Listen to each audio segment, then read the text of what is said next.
The musical pillars are one of the star attractions that people love to see and experience for themselves.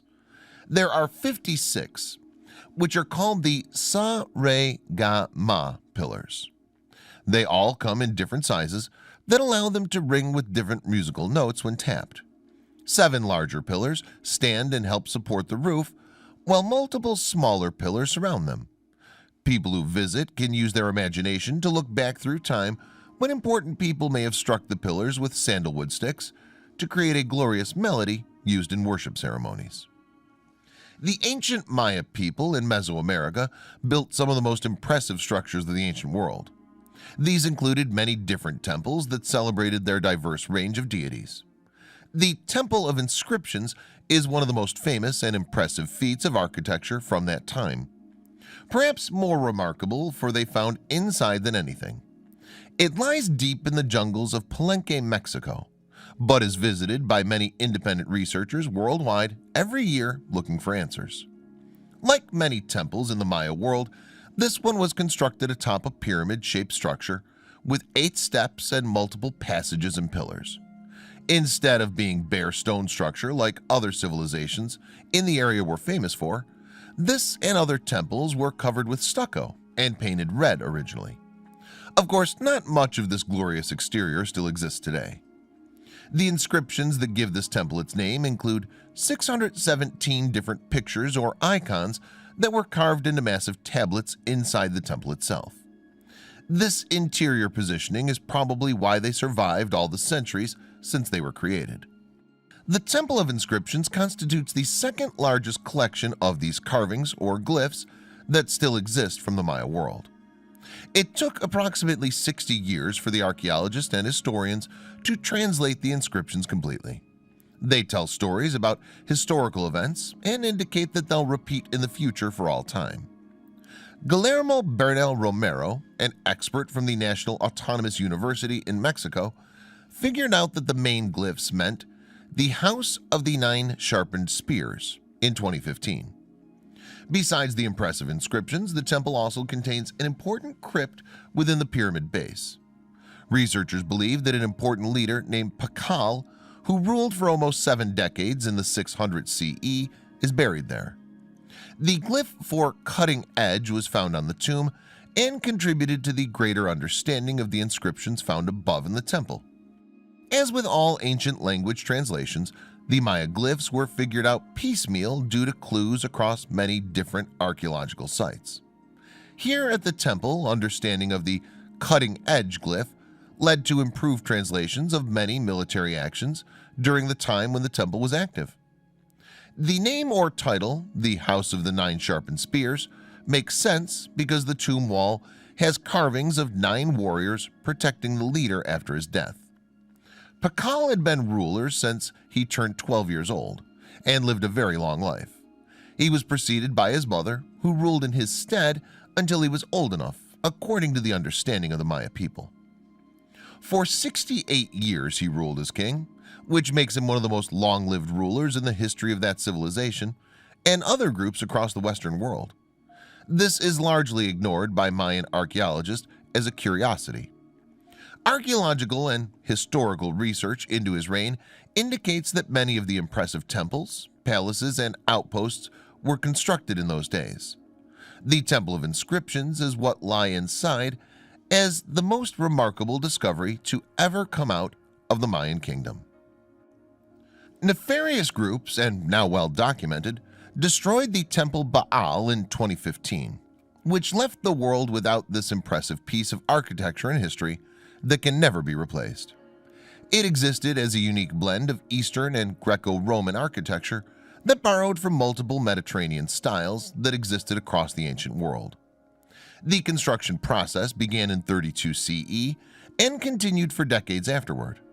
First constructed by the Canaanites, it existed to honor Baal and Aglabol, the moon god, and Yarabol, the sun god. Baal himself was the more powerful god of fertility. The people focused on his connection with rain and dew. As with all ancient agricultural societies, reciprocation and groundwater were exceptionally important for their success and survival. In those ancient times, the city was called Tadmur. When the Romans arrived, they changed the name to Palmyra, and it's now called Homs.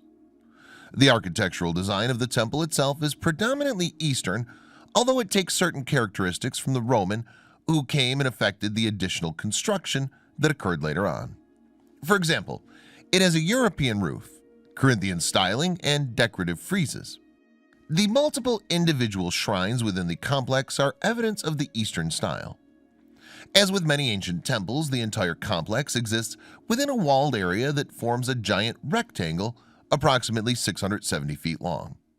This is lined by multiple porticos so priests and worshippers could come and go as necessary for their religious practices. The whole courtyard is paved with stone.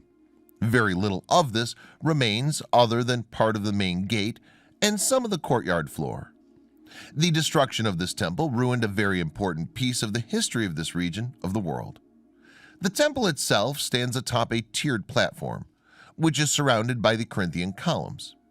This allows entrance only at one side, where broad steps lead up to the temple doors. The building itself is aligned on a north and south axis. The chamber to the north has a unique collection of the 7 planets that the Canaanites knew of and zodiacal signs. The combination of purposes for this impressive temple of Baal made it quite unique and impressive. As the Canaanites and other people of ancient Syria worship both solar and lunar gods, it made sense to have a diversity of decorations within the temple itself. However, the unique combination of architectural styles from the different groups that controlled the region throughout time made it quite an important piece of Syrian lore and history. Unfortunately, those who seek to destroy history in their quest to change it have ruined the world's chance of enjoying the Temple of Baal and enjoying it for generations to come. In the early 400s BCE, Athens, Greece, enjoyed a golden age of success and importance. During this time, many buildings were constructed, including the Erechtheum Temple, dedicated to the glorious goddess of wisdom, Athena. It was constructed in the northern area near the Acropolis. The name itself comes from a legendary and holy king who was described in Homer's Iliad as a great and powerful leader. By all accounts, he was an actual historical figure, and his name was used because of his grandeur in the lore of ancient Greece. The temple itself held an impressive wooden statue of Athena that was used heavily for cult worship purposes. According to the legends, it fell from the sky as a gift from Athena herself. Although the temple contained quite a few artifacts of interest, the architecture of the temple itself is equally impressive. The primary building has 4 different chambers, one holding the statue, and a smaller attached shrine dedicated to Hephaestus, Erechtheus, and Poseidon. The complete Erechtheum temple was constructed with ionic design features that have intrigued architects, scientists, and historians for many years. Instead of simply being a unique building that gives insight into history, the structure itself holds considerable mysteries that have not yet given up their secrets. The style itself is unique for the time period when it was built. First of all, instead of the regular measurements and symmetry often enjoyed by ancient Greek buildings, this temple has 2 chambers that are of different sizes and even exist on different levels. Although the reason for this to be naturally occurring uneven ground, it would not have been unusual for the builders of that time to smooth things out before construction. Other unique features of the Erechtheum temple include a pool of salt water in the Poseidon shrine, 2 entrances facing the north and east instead of just one, the aforementioned iconic columns, decorated porticos, and unique Clypteus carvings with rosettes and other images. Many of the unique and diverse features of this temple can be explained away by the fact that it was stopped constructed all at once. The people in charge of the design and building probably had ideas of their own that changed over the years. The city may not have had enough money to complete it in any short amount of time. This also indicated by the fact that parts of the temple and its decorations that were apparently destroyed were rebuilt for reuse. Although this has not been confirmed, the stories of the temple indicate that King Erechtheus was buried at the north side of the entrance. Cecrops, the premier king in Attica, was buried near the western side. Originally, carved images of different important historical and religious figures ringed the entire temple up near the ceiling. Whatever pieces of that frieze still exist are now housed in the Acropolis Museum. None of them are at the site of the temple anymore. This design choice that existed at some time in the past also gives a unique peek at the diversity of styles this temple has. The porticos and the walls surrounding it offer peaceful spots of shade for worshippers to enjoy. At the corner of the west and south walls, an architrave with marble columns shaped as 2-meter tall womanly figures. Different stones include white and violet marble at more contrast.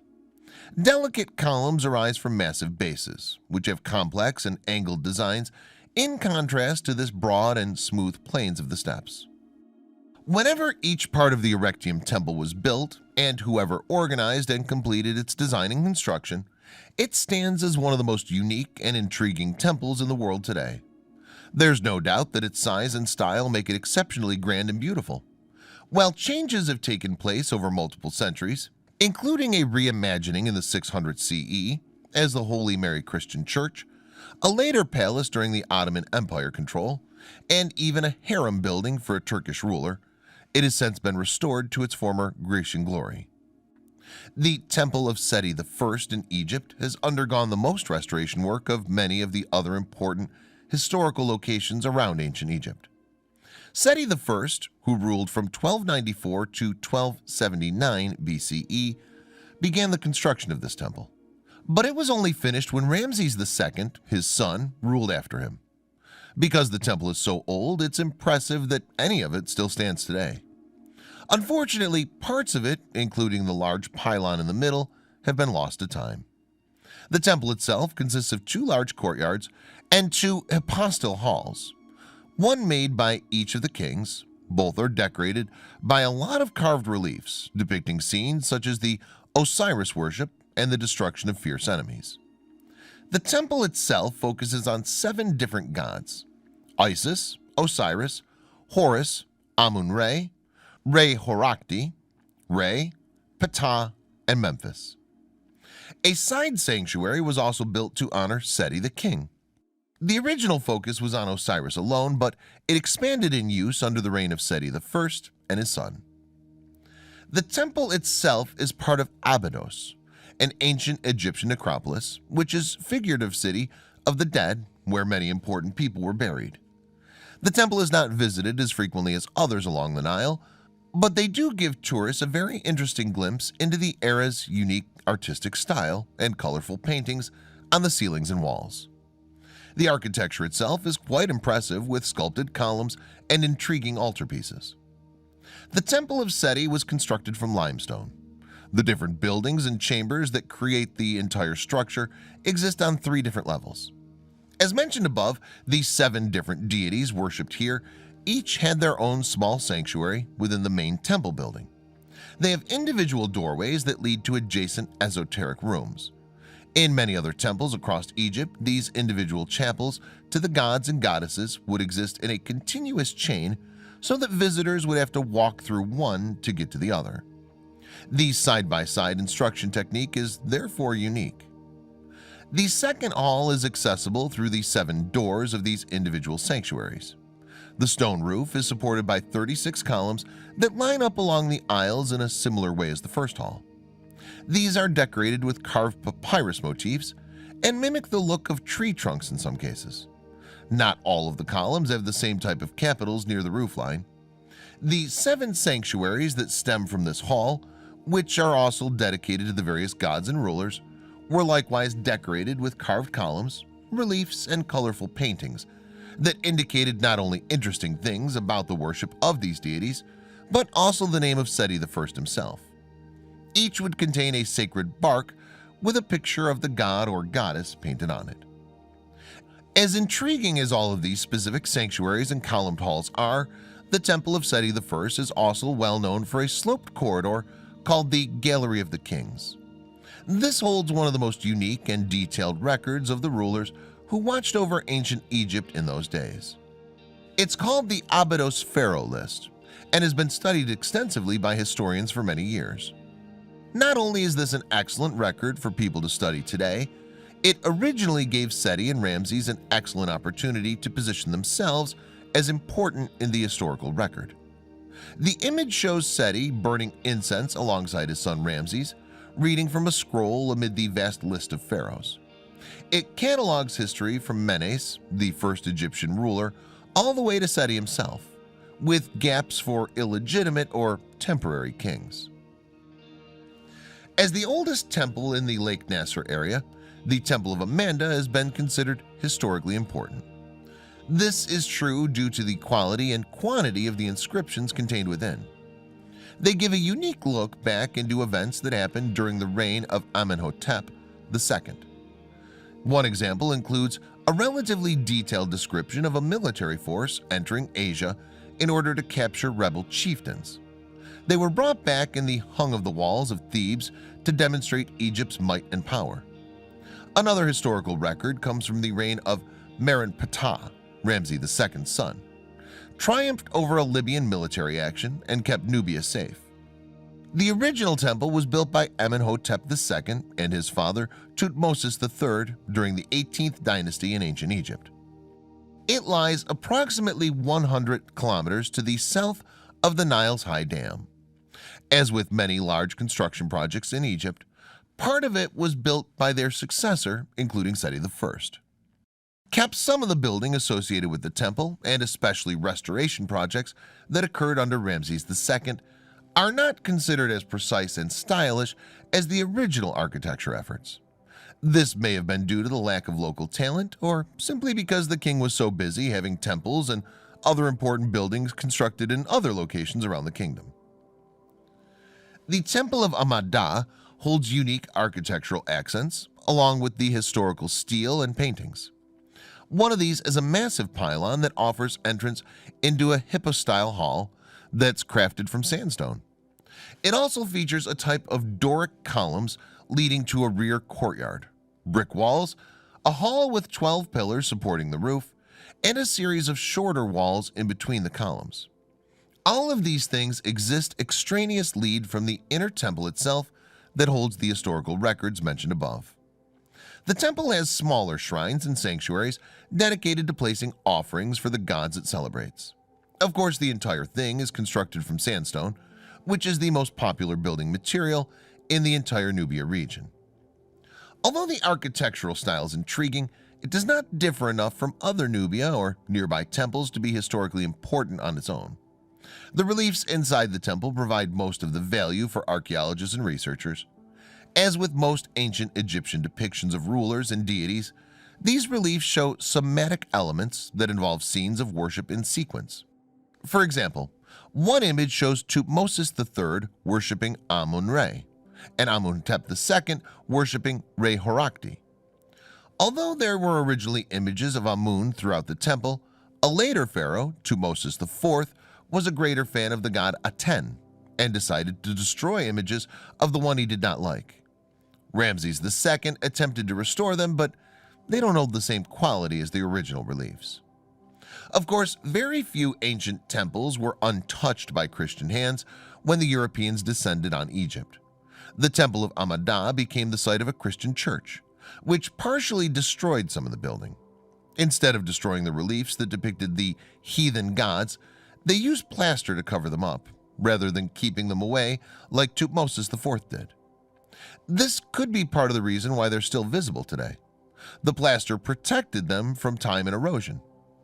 The long history of the Temple of Amada also shows what is considered graffiti by historians. Images from the 19th dynasty added royal iconography to the Viceroy Musoi. Later carvings of camels may have come from the Bedouins or other medieval visitors. When the High Aswan Dam was constructed around 1970, the entire temple was moved to a higher location to preserve it. Eventually, it seems that the destruction and changes done by various rulers and ordinary people throughout time and up being preserved due to the importance in the historical record. On the ancient Greek island of Crete lived the Minoan civilization from around 2600 to 1100 BCE. The Mycenaean civilization existed before then. Although these names were probably not used back then in the Bronze Age, they were appropriately given to the time periods by an English archaeologist named Arthur Evans. He was responsible for discovering the legendary King Minos earlier in the 1900s. The Minoans existed as one of the first great civilizations that managed to reach what is now called Europe. The continent was named for King Minos' mother, Europa, who was impregnated by Zeus. Many people who have studied ancient Greek myths are quite familiar with the tale of the Minotaur, a man with the head of a bull who was imprisoned in a labyrinth. He was supposedly the illegitimate offspring of the queen Paphae and an actual bull. This represents just one intriguing legend from the Minoan civilization. As Arthur Evans and other researchers over the years have delved deeper into the history, even more unique myths and records have been found. The Palace of Knossos' discovery began the process of connecting the oral tradition and written tales with the history of the civilization itself. Arthur Evans was known in the archaeological community.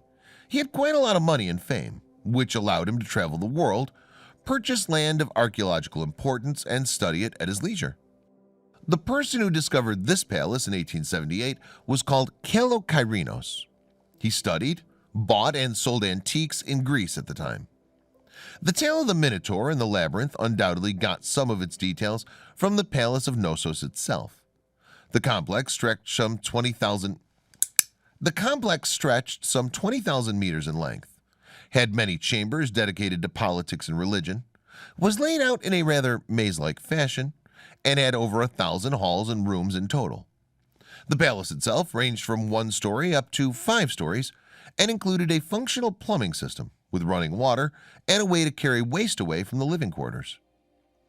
The decorations on the walls inside of the palace showcase the unique sense of social equality that existed in the Minoan civilization. They showed useful men and women having fun, dancing, picking flowers in the garden, or jumping over bulls in some sort of sport or game. The unique artwork of this palace continues outside of the throne room, where you can see images of griffins, papyrus plants, and graceful palm trees. Interestingly enough, no one has been able to figure out why the Minoan civilization ended. Although some people suggest that a tsunami or other geological event destroyed much of the city, perhaps it was their peaceful lifestyle that allowed them to be taken over by later groups. Besides the labyrinth structure and unique artwork style of the Palace of Knossos, the throne room in the palace is the most unique location inside. Archaeologists suggest it was constructed in the 1600s BCE, which makes it the oldest seat of power in Europe. It's definitely the oldest one fashioned from alabaster stone. Arthur Evans originally assumed that King Minos himself sat on the throne, but later historians have expressed their disagreement with this theory. Many believe that this was a ceremonial center that focused on the Minoan spiritual practices. It contains the impressive throne, many benches made of gypsum, and a large basin. This was probably used for lustration or ritual bathing, intended to purify the person who did it. The ceiling was open above it, and although the palace did contain plumbing, the basin itself had no drainage abilities. This leads many people to believe that it was not used for bathing at all, as the water would have grown quite murky. Approximately 30 people could have sat there comfortably. Historians expect that the throne itself and other features of the room would have been decorated extensively. Ancient Mesopotamia has a special place in the history of the world as one of the first civilizations that arose anywhere. It's also the site of the famous ziggurat of Ur, which is one of the larger representations of these early pyramid-shaped temples. The name Mesopotamia comes from the Greek for between rivers, which makes it highly appropriate for this realm that arose between the Euphrates and Tigris River. The early ziggurats built in this and nearby locations were made primarily of mud bricks and constructed in a series of steps that arose high over the valley floor. Unlike the Egyptian pyramids, those in Mesopotamia were not primarily for rulers. Instead, the tall structures served ceremonial purposes. The ziggurat of Ur has 4 sloping sides, 3 tiers, and 3 giant staircases that lead up to the entryway at the top. The estimated origin heights put the structure at around 800 to 100 feet tall. Some disagreement exists about how large it may have been. The remaining evidence of the ziggurat of Ur comes only from its foundation and other historical records that describe the architectural style and building purposes practiced by the rulers when it came to honoring their gods and goddesses.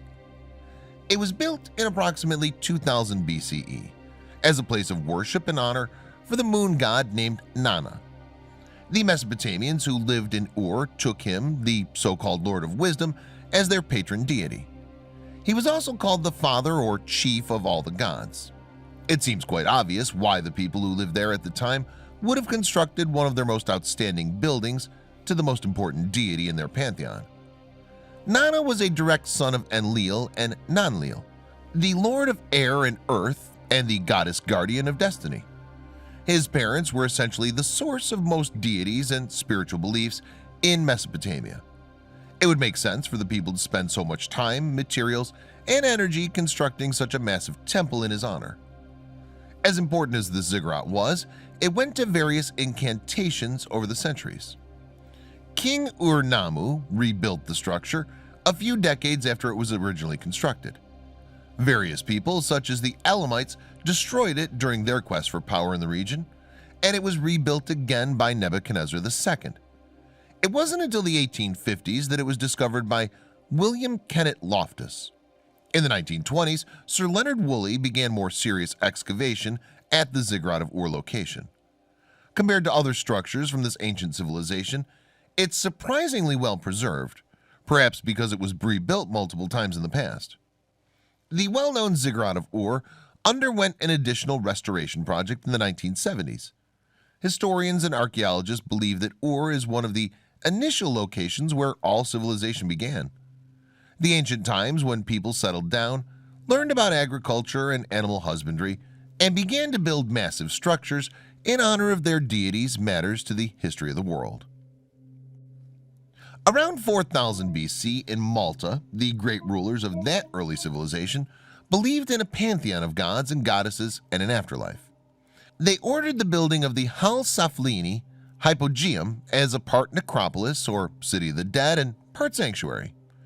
The term hypogeum is Greek for under the ground. It's interesting to note that this unique temple consists of primarily subterranean building. Despite carving out of the limestone ground, it does share surprising similarities with surface architecture used in the early Maltese temples. The Hal-Saflieni Hypogeum was discovered in 1902 quite by accident. A team of construction workers were preparing the plumbing system for a housing development being built on the surface. Some of their digging poked a hole in the roof of the temple. In order to prevent them from losing their jobs or having to stop work, they simply covered up the hole and continued. However, news of the discovery got out and archaeologists began their investigations. The underground temple has 3 levels hollowed out for various purposes. The top level, which was constructed first, obviously, mostly contains burial chambers extending out from the walls. It also includes a ladder passageway that brings you down to the mid-level area. Tucked safely underground, these chambers were not affected too much by erosion or weathering. This has allowed some of the earliest Malta paintings still exist on the walls.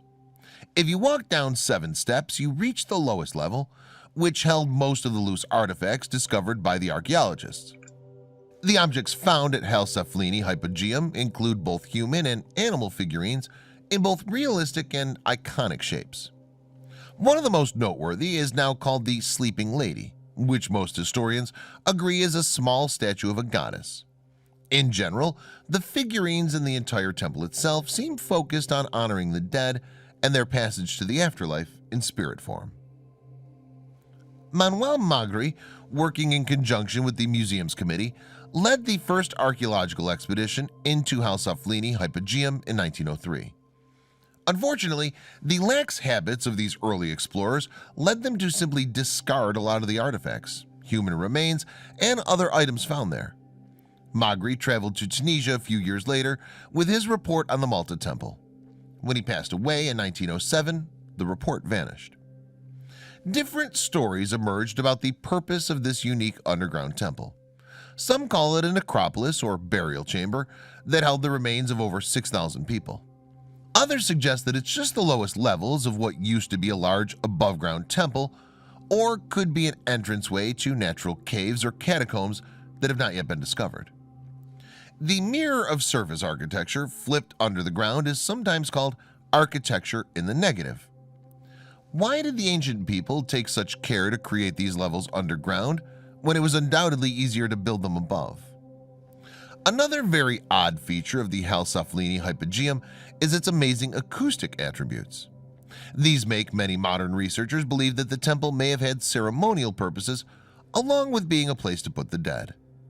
In the second level below the ground, a chamber known as the Oracle Room resonates at the 70 Hz and 114 Hz frequencies.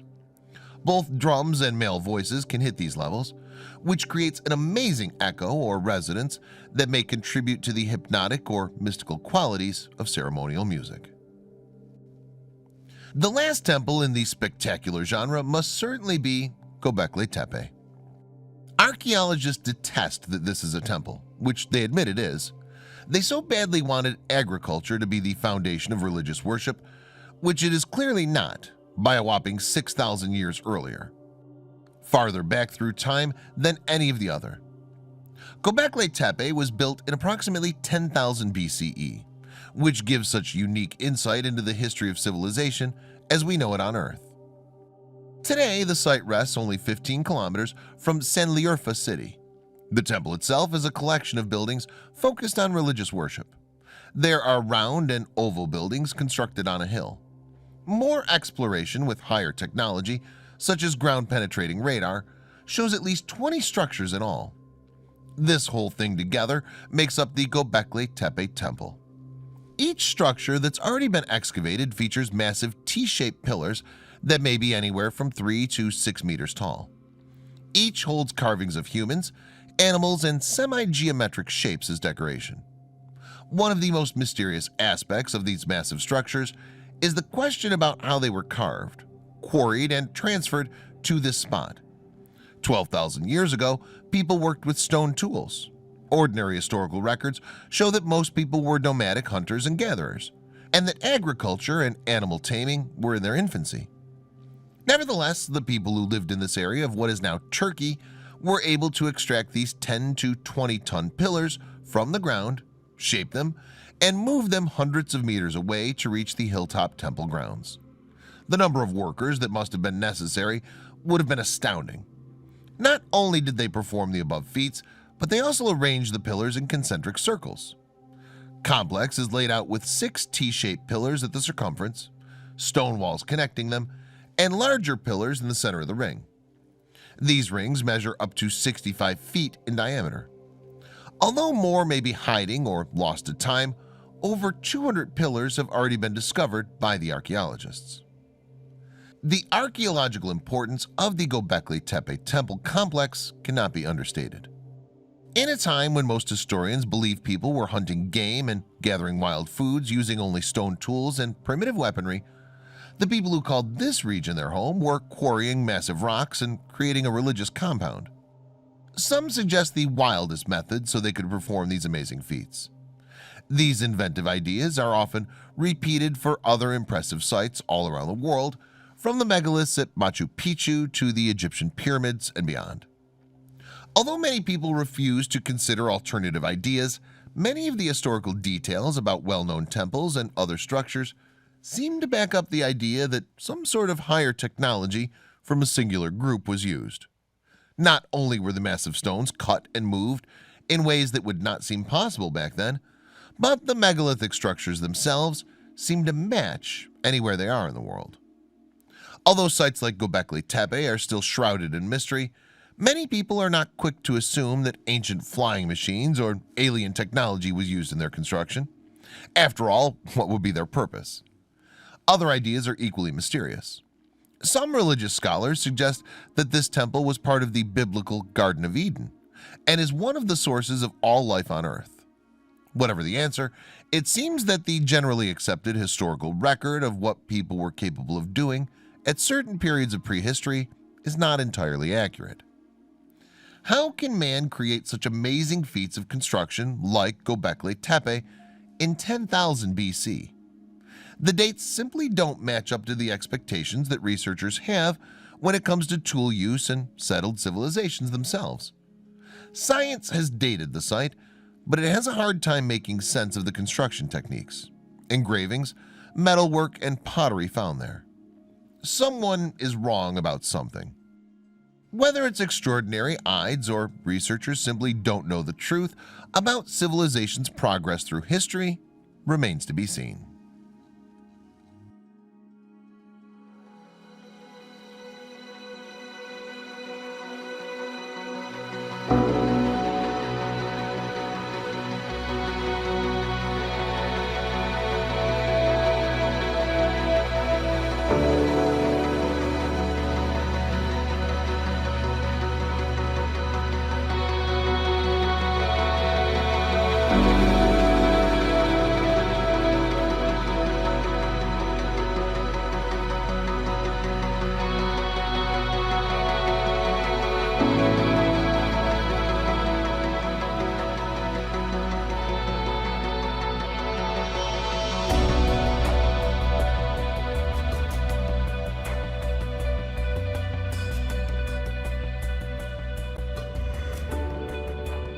The megalithic structures found at many sites around the world have generated endless controversy as to how they were built.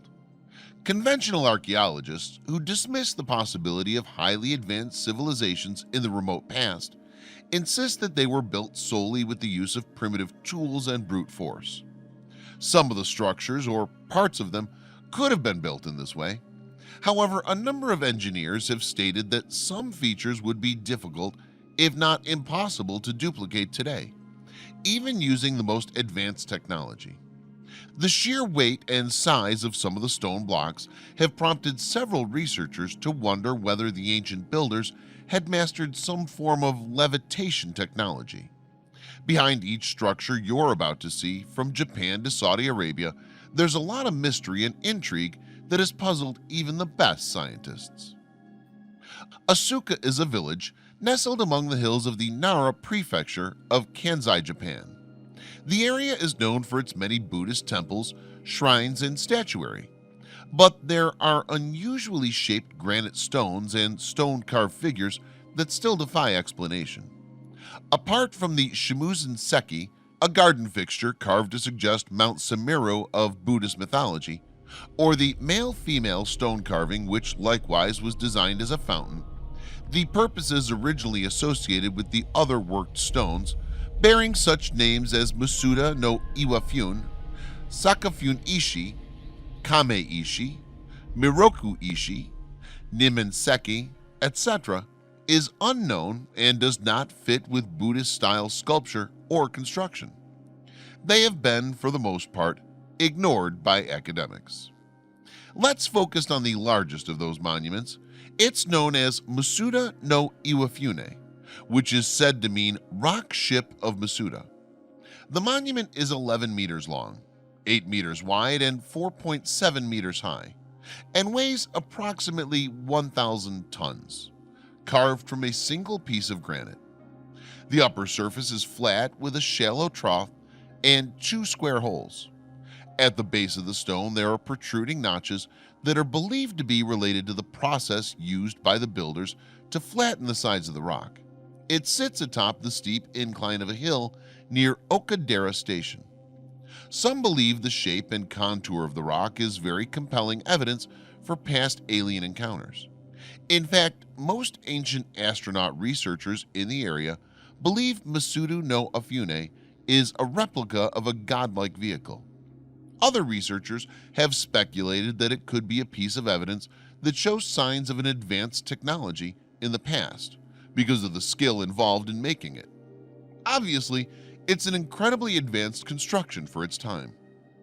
Another remarkable fact is that the granite rock from which the megaliths were created is incredibly hard.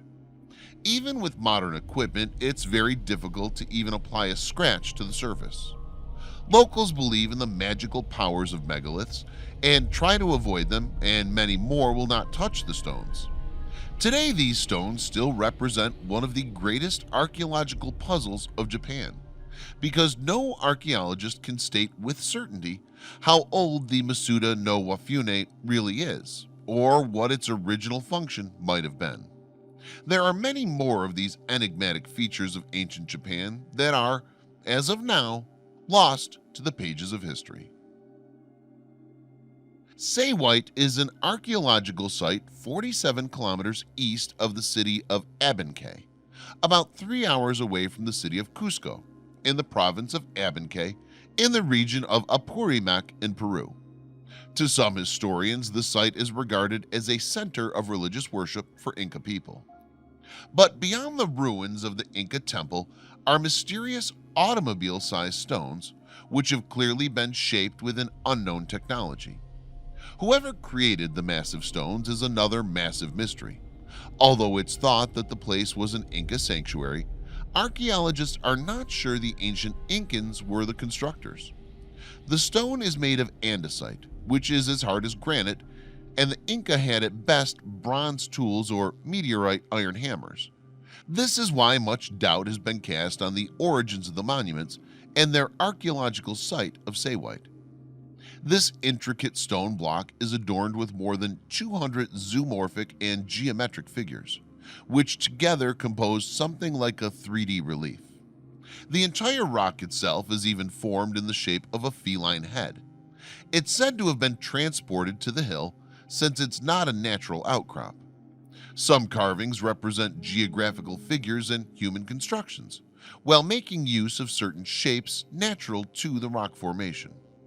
The top of the stone is completely resurfaced with complex designs with many resembling streets, stairways, channels, and buildings. Perhaps the stone carving represents a map of a lost city, or, as some theories suggest, it may be a depiction of the universe itself. Researcher Dr. Arlen Andrews Sr.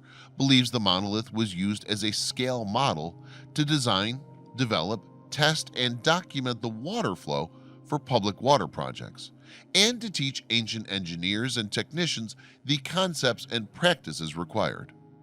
While the precise meaning of this stone remains unsolved, the monolith is part of the material culture of the Incan people, and as such helps archaeologists piece together how and why they lived this way. Understanding the Incan culture from an archaeological perspective helps archaeologists apply this knowledge to similar civilizations and find links between ancient cultures. In any case, however, the Saywhite monolith remains an intriguing mystery, and no doubt people will continue to speculate about it, from its creators to its function, for years to come. Intihuatana stone is a sacred ritual stone for the Incas, which has 4 sides considered as the 4 cardinal points: north, south, east, and west. The most famous Intihuatana stone is located at the archaeological site of Machu Picchu, which is located on top of the sacred mountain. This is a simple wonder reflecting the perfection of ancient technology. This wonderful sculpture, to put it one way, had of course more functions than being a beautiful decorative piece, which it surely is. The stone's name is translated into English as the hitching post of the sun, because the Incas believed that the stone can hold the sun in its place along its annual path in the sky. The sun almost stands at the pillars at midday on March 21st and September 21st, when the equinoxes occur. Daytime equals nighttime. Then no shadow is cast at all. The monolithic structure, carved in gray granite, up to 2 meters high and 2 meters in diameter. Its base does not have a defined shape, but at the top stands out an upright stone column. In addition, it features a granite block resembling a bench. However, who actually made this is again open to question. Brienne Forster states, "The lack of tool marks on the surfaces may indicate that the work done to make these enigmas was long before Inca times, possibly by a culture called the Perehouse or Viracochas. Viracocha is the name or title in the Quechua language of the Inca creator god at the time of the Spanish conquest of Peru in the 16th century. According to Inca beliefs, Viracocha made earth and sky, then fashioned from stone a race of giants. Displeased with them, he turned some giants back into stone and destroyed the rest in a flood. It's often said that the Intihuatana stone serves as a portal to another world. These stones were extremely sacred to the Incas. Peruvian shamans claimed and still claim that if a sensitive person touches their forehead to the stone, it would open their vision to the spirit world. During their conquest, the Spaniards specifically sought out and destroyed many Intihuatana stones. The Incans believed that when an Intihuatana stone was broken, the deities pertaining to that sacred spot would die. Many mysteries are written around the stone. They tie the sun because if the sun goes out, his life will be finished, and the sun brings to life all creatures, is the light of the life. Back to Japan now. 100 kilometers west of Asuka Park, near Takasago, there is mysterious object standing beside the rock massif. Ishi no Hoden is a monolith, semi-finished product. In other words, a block that's remained in place since its production and which has clear signs that it has not yet been fully completed. It's estimated to be at least 1,500 years old. The temple is built precisely near the megalith because it's believed holy and people have venerated it since ancient times.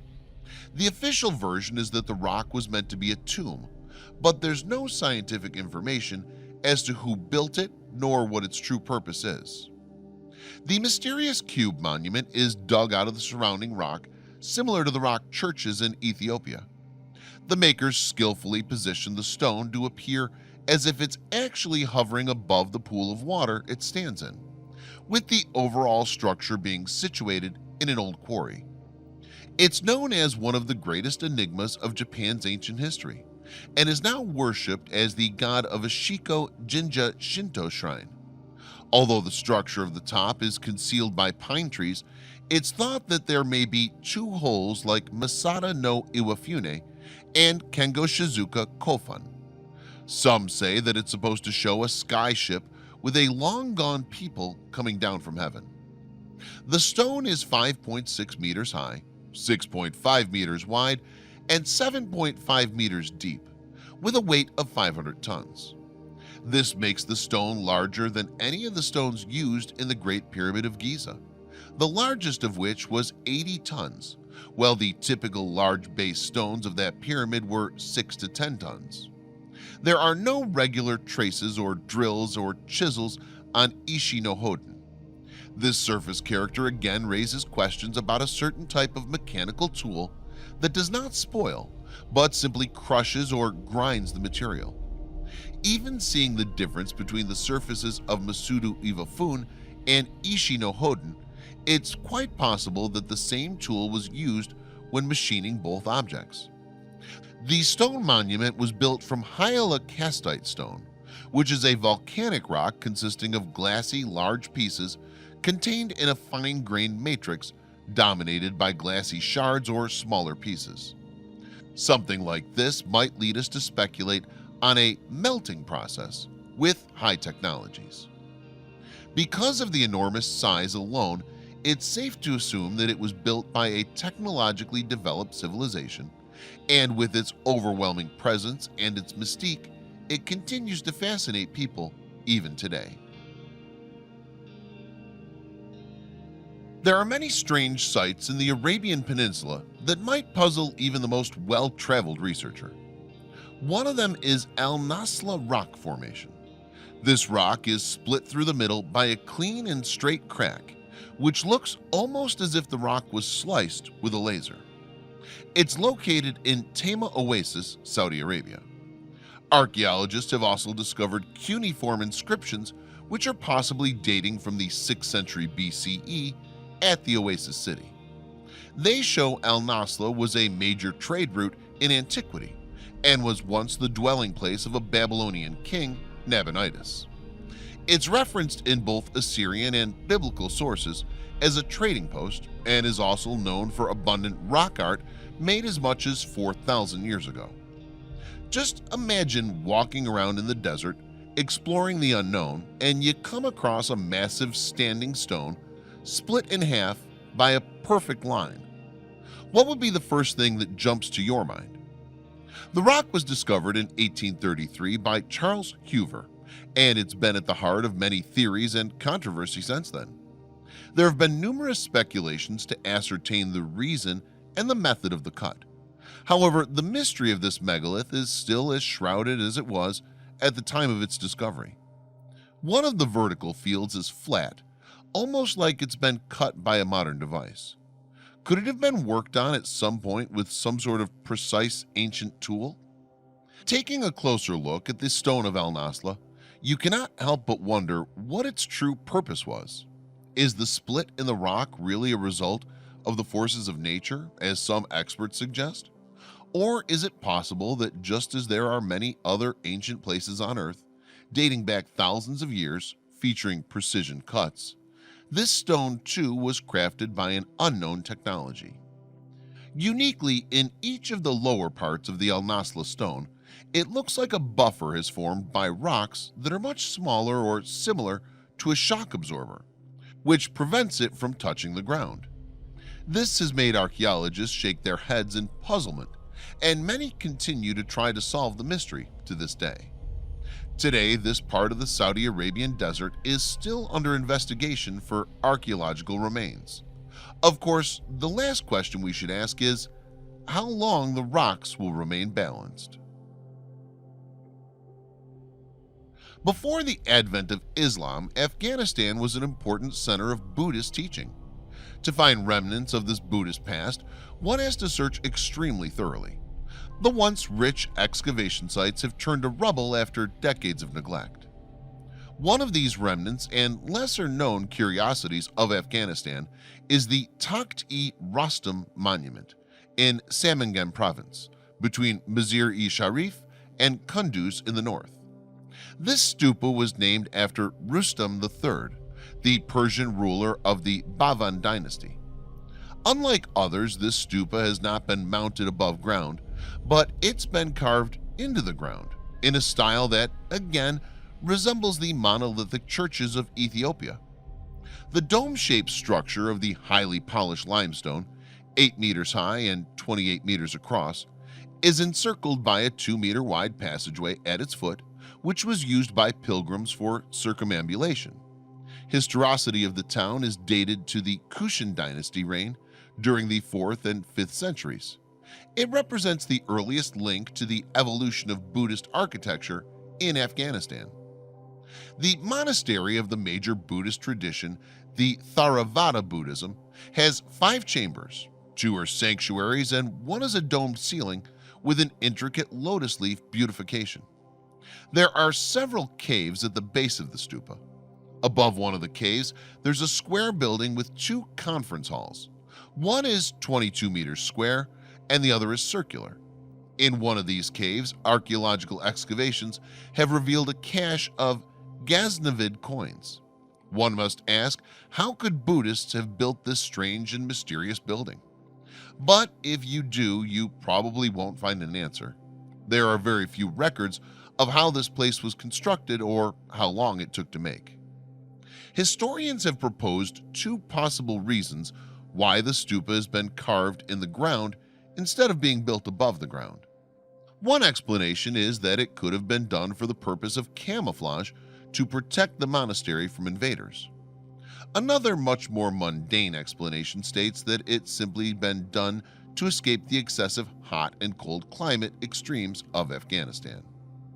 Some ancient astronaut researchers suggest that it can have connection to mysterious flying ships that visited Earth 6,000 years ago, according to ancient Vedic texts. They say stupas design-wise are much like flying ships, vimanas, seen around the world. Is it possible that an ancient flying machine, reportedly discovered in a cave in Afghanistan in 2012, could be one of these ancient flying vehicles? Quirigua is a remarkable place. It's located in the southeastern border of the Maya lowlands in Guatemala. What makes this place remarkable is the stelae and zoomorphs discovered by explorers John Lloyd Stevens and Frederick Catherwood, who were the first to record and document the site in 1840. These intricate works of stone are the latest and best preserved of the Mayan world. Originally, Quirigua was under the rule of the dynasty of the city of Copan, now Honduras, but in 738 AD the Quirigua dynasty managed to become independent and even subjugate the Copan dynasty, and that's when the city reached its peak. Most of the monumental constructions and the Acropolis, as well as the stelae, were erected during the following 60 years of reign of the new Quirigua dynasty, a dynasty that dominated the region of the Copan River and the Matagua River. These monoliths were carved out of sandstone by Mayan stonemasons who had no access to metal tools, which is an amazing feat. It's even more so when one considers the intricate designs that cover them.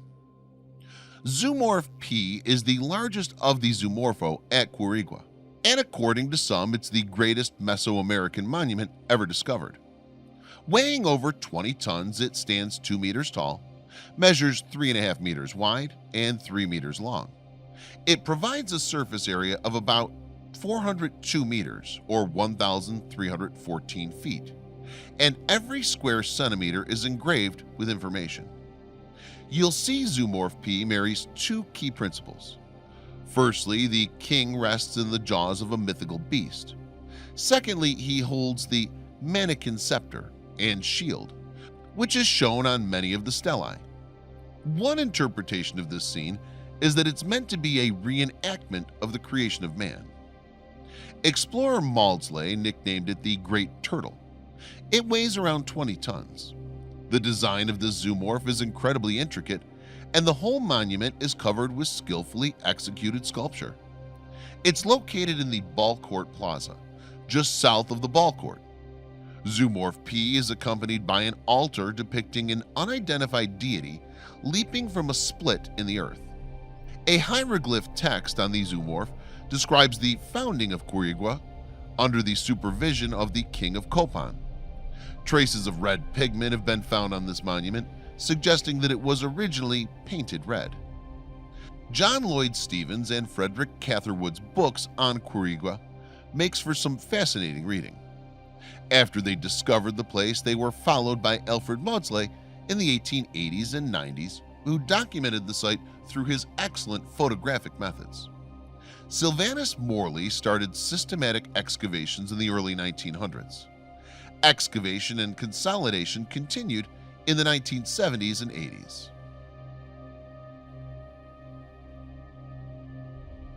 Pumapunku is part of a wider temple complex found in the ancient city of Tiahuanacu in western Bolivia. Both are viewed as the most mysterious archaeological sites in all of South America. Situated 3,800 meters above sea level, Tiahuanacu predates the ancient Inca civilization of pre-Columbian South America. There's no written record of the ancient city prior to Inca settlement, with the Incas believing to be a holy site where their deity of creation, Viracocha, started life, with the various ethnicities of human being created here before moving out into the wider world. Pumapunku, the door of the Puma, is one of many examples of the incredible masonry work found throughout Tiahuanacu. It and many other structures were created with startling precision that predates the technology and methods available at the time, with doorways, stone blocks, smoothly drilled holes, an irrigation system, and other complex examples of stonework found throughout the site. The blocks used to create perfectly interlock and look like they were manufactured using modern machinery. A huge stone terrace and walls would feature massive blocks that interlock with each other with the finest precision. They form load-bearing joints, and no mortar was used when building the site. The precision needed to make these cuts into huge stone blocks has given birth to many theories about the origins of Pumapunku and Tiahuanacu. Many theorize that an advanced ancient civilization predating the Incas were responsible and had technologies well beyond a civilization for a much later period.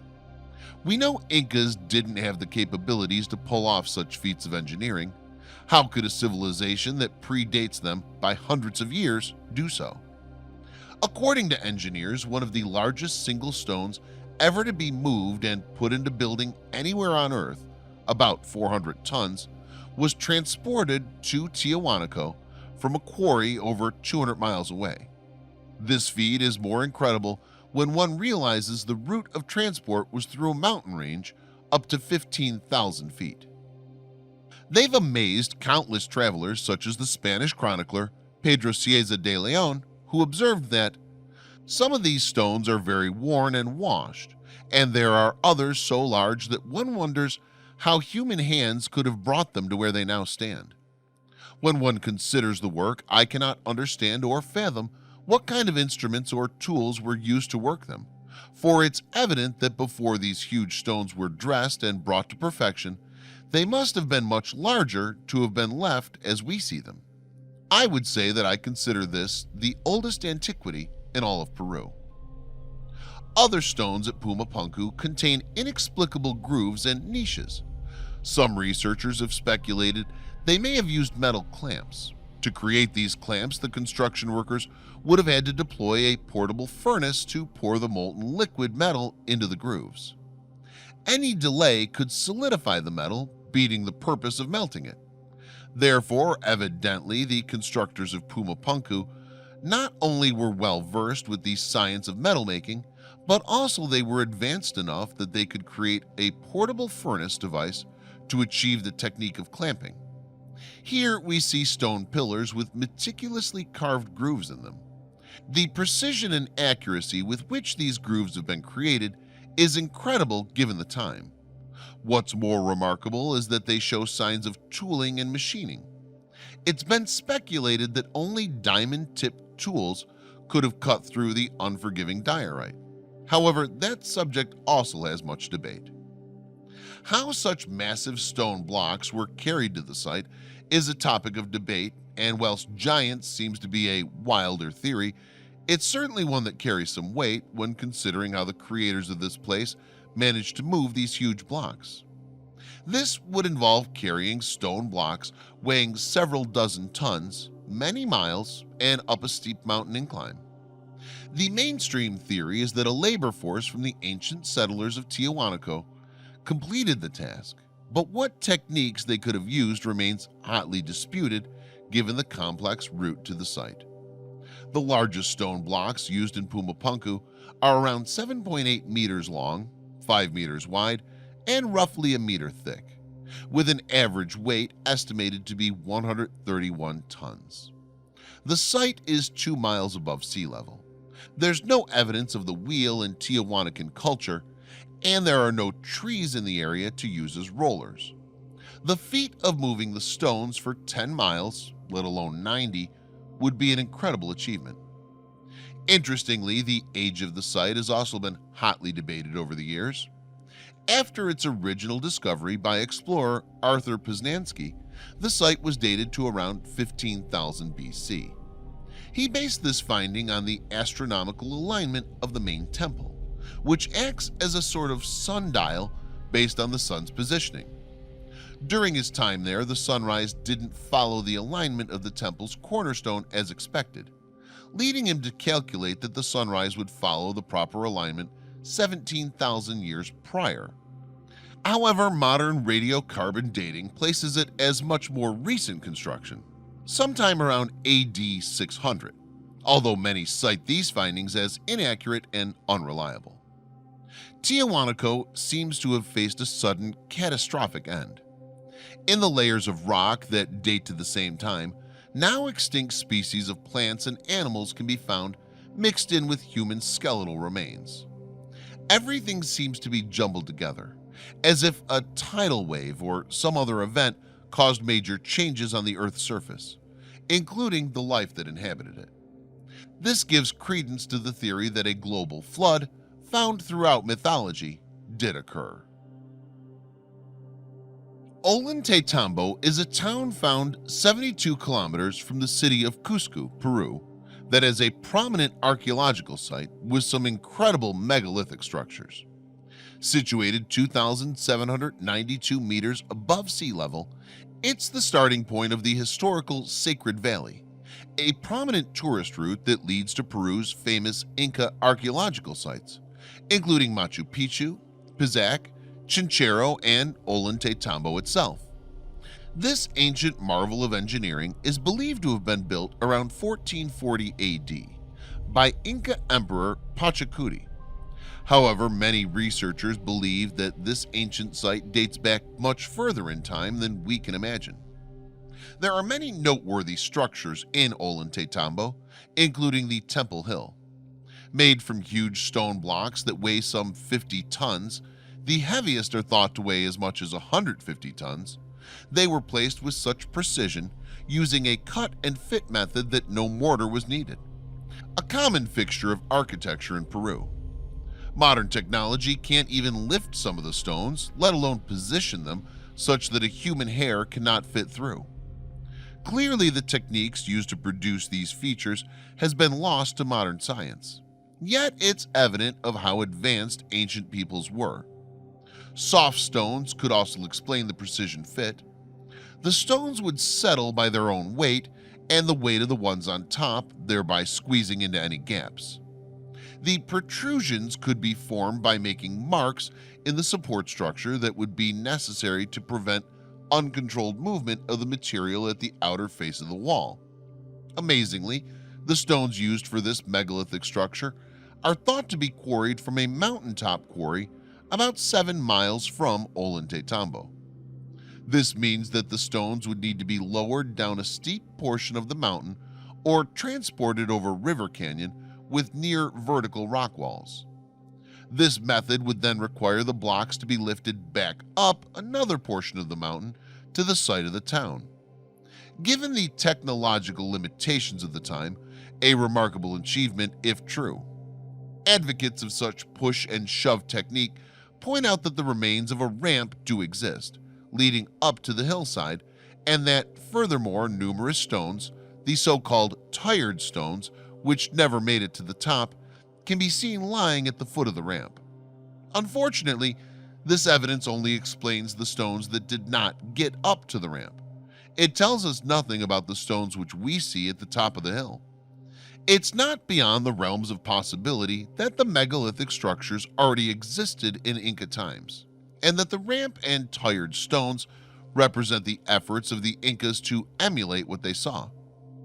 How is it possible that the massive stone walls display fascinating similarities to ancient walls found halfway around the globe in Egypt? Does this mean that ancient cultures shared the same building techniques? Does this mean that ancient cultures around the globe had access to some sort of advanced ancient technology that's been lost since then? The Wall of the Six Monoliths is the main highlight of the Temple Hill area, which is an unfinished building made from 6 massive stone blocks. It's one of the most iconic and baffling pieces of architecture yet to be discovered. Standing approximately 36 feet wide and 14 feet high, the wall is one of the great mysteries of the Andes.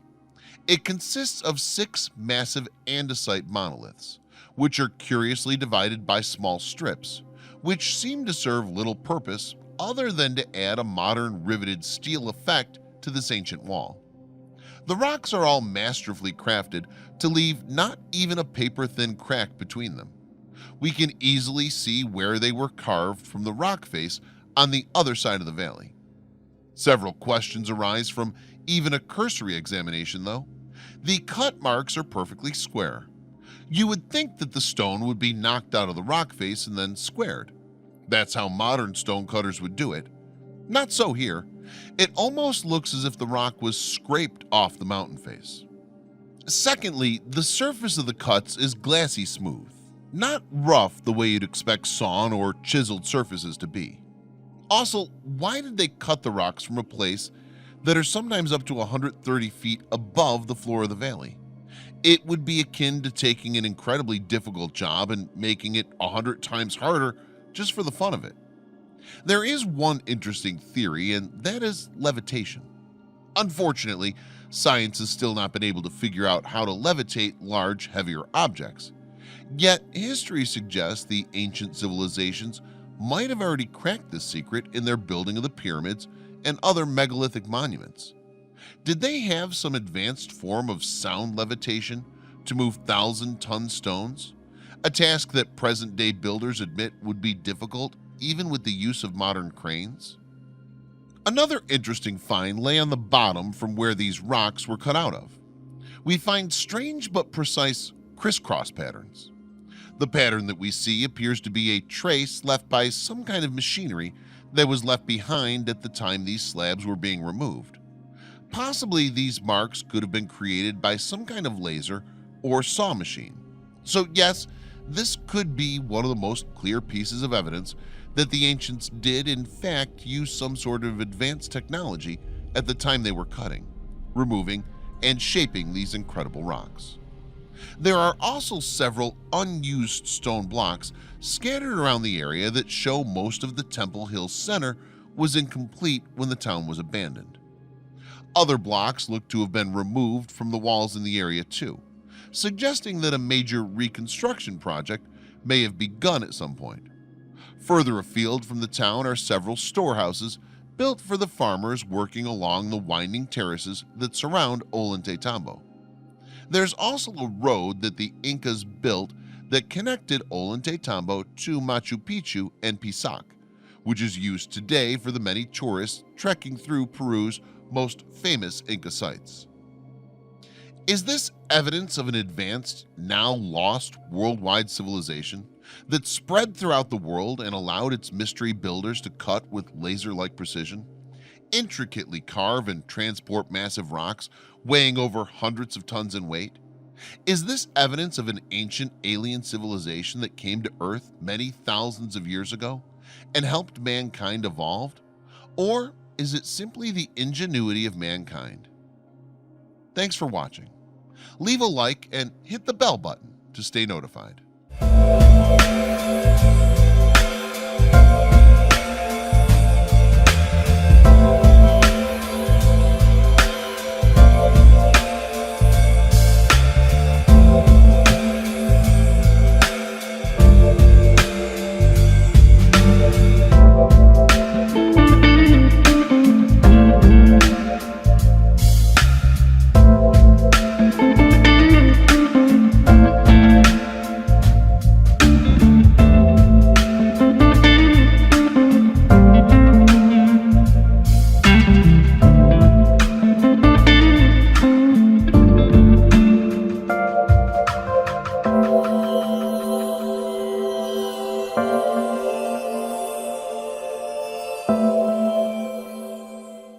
The Shining Ones of Mesopotamia.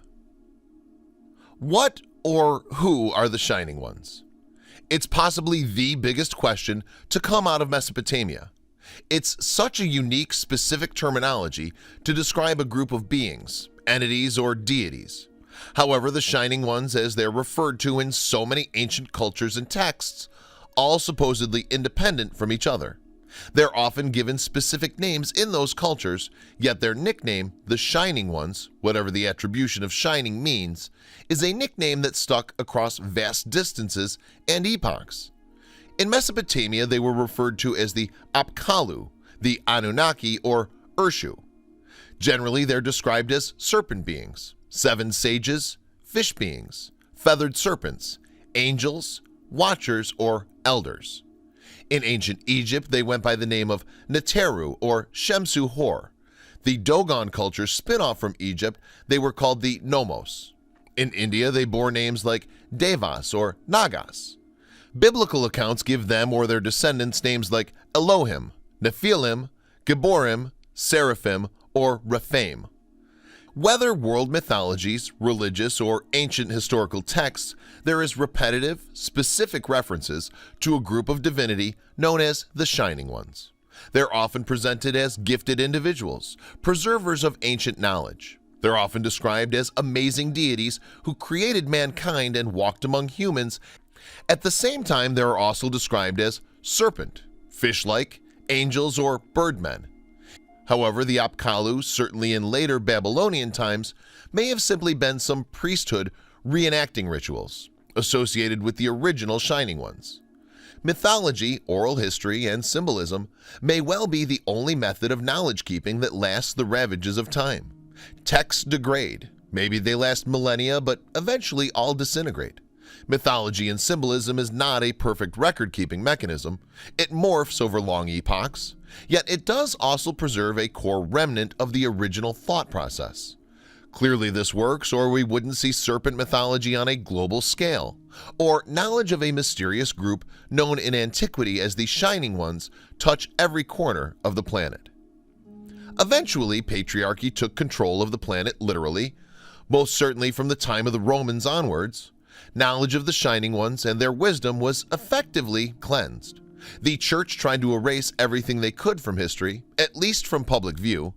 The Book of Enoch contains valuable information on the Shining Ones, the major reason why it was excluded from the Bible. It's a fact that the church denied the world any knowledge of the work's true content for over 1,000 years. As we've already seen, the majority of biblical source material comes from Mesopotamia, the Gilgamesh flood epic, Abraham's ziggurat of Ur, Armenia, the land of Noah, the Garden of Eden, serpents, forbidden knowledge, to name a popular few. When the last great Mesopotamia culture died out with Alexander the Great conquering Persia, so did a lineage of knowledge. Enter the Greco-Roman period civilization. The Shining One's Mesopotamian regional name was Anuna. Today they are more popularly known as the Anunnaki, although there are many other variations. This group of deities appears in the mythological traditions of the ancient Sumerians, Akkadians, Assyrians, and Babylonians. Descriptions of how many Anunnaki there were and what role they fulfilled are inconsistent and often contradictory. In the earliest Sumerian writings discussing the Anuna comes from the post-Akkadian period. The Anuna are the most powerful deities in the pantheon, descendants of Anu, the god of the heavens, and their primary function is popularly accepted as decreeing the fates of humanity. Anu in Akkadian or An in Sumerian literally mean sky, heaven. It's the divine personification of the sky, supreme god, and ancestor of all the deities in ancient Mesopotamian religion. Anu was believed to be the supreme source of all authority for the other gods and for all mortal rulers, and he's described in one text as the one who contains the entire universe. He is identified with the North Ecliptic Pole centered in Draco, and along with his sons Enlil and Enki, constitutes the highest divine triad, personifying the three bands of constellations of the vault of the sky. By the time of the earliest written records, Anu was rarely worshipped, and the veneration was instead devoted to his son Enlil. But throughout Mesopotamian history, the highest deity in the pantheon was always said to possess the Anutu, meaning Anu power. Anu's primary role in myths is as the ancestor of the Anunnaki, the major deities of Sumerian religion.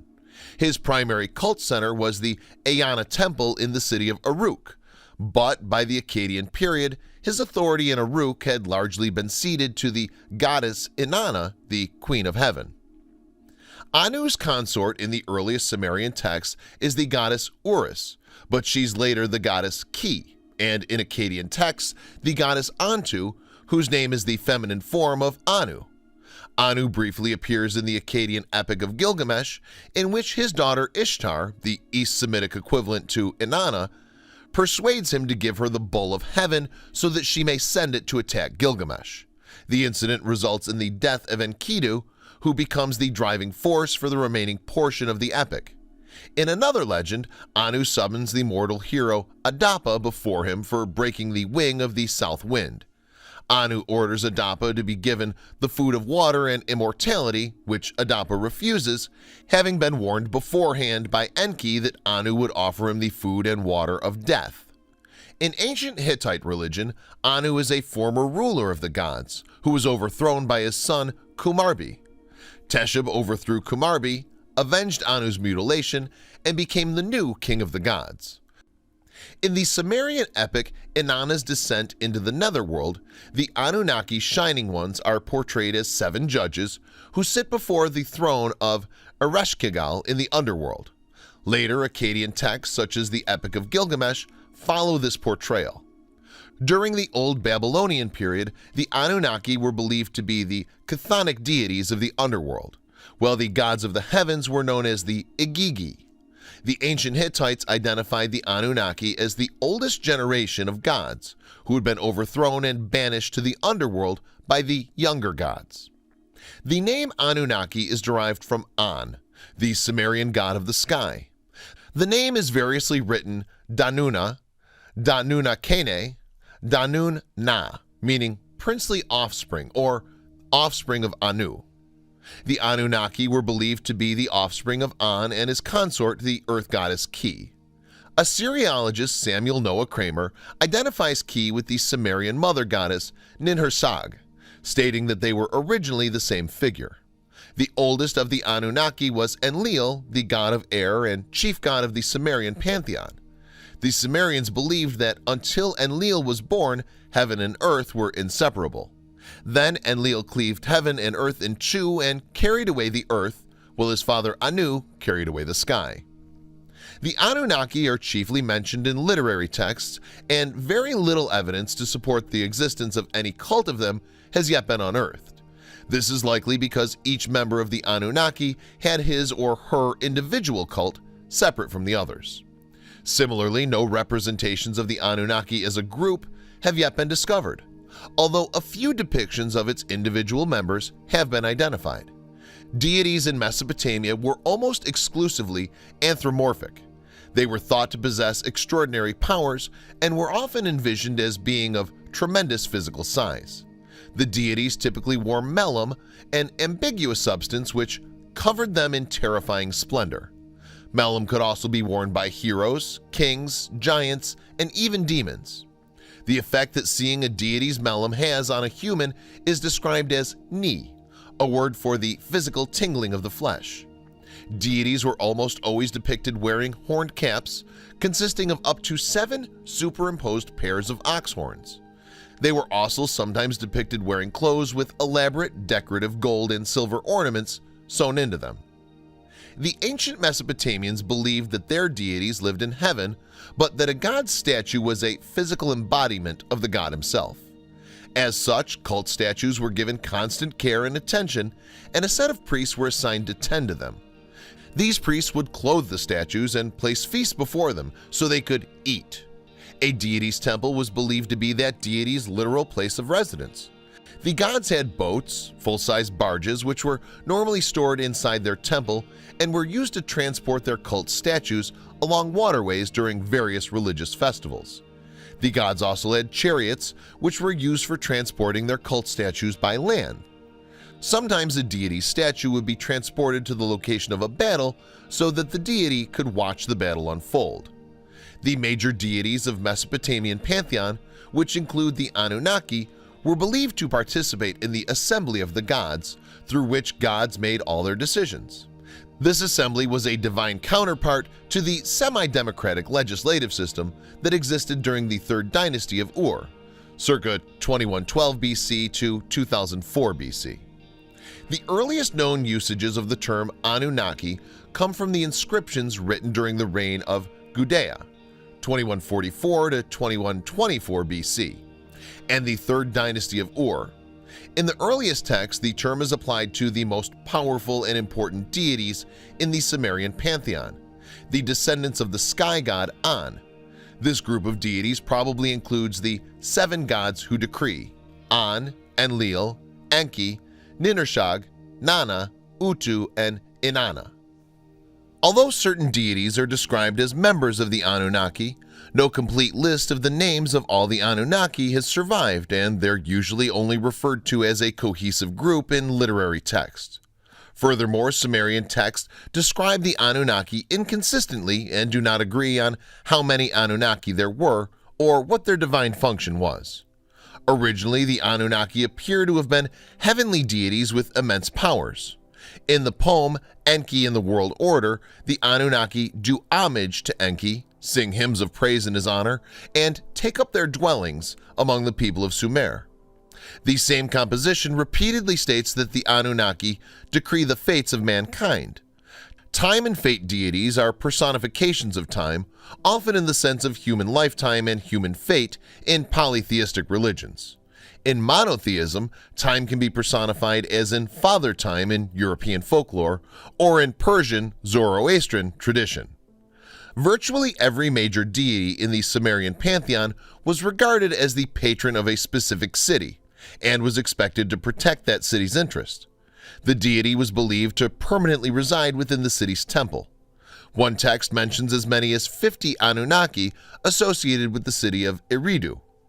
In Inanna's descent into the netherworld, there are only 7 Anunnaki who reside within the underworld and serve as judges. Inanna stands trial before them for her attempt to take over the underworld. They deem her guilty of hubris and condemn her to death. Major deities in Sumerian mythology were associated with specific celestial bodies. Inanna was believed to be the planet Venus.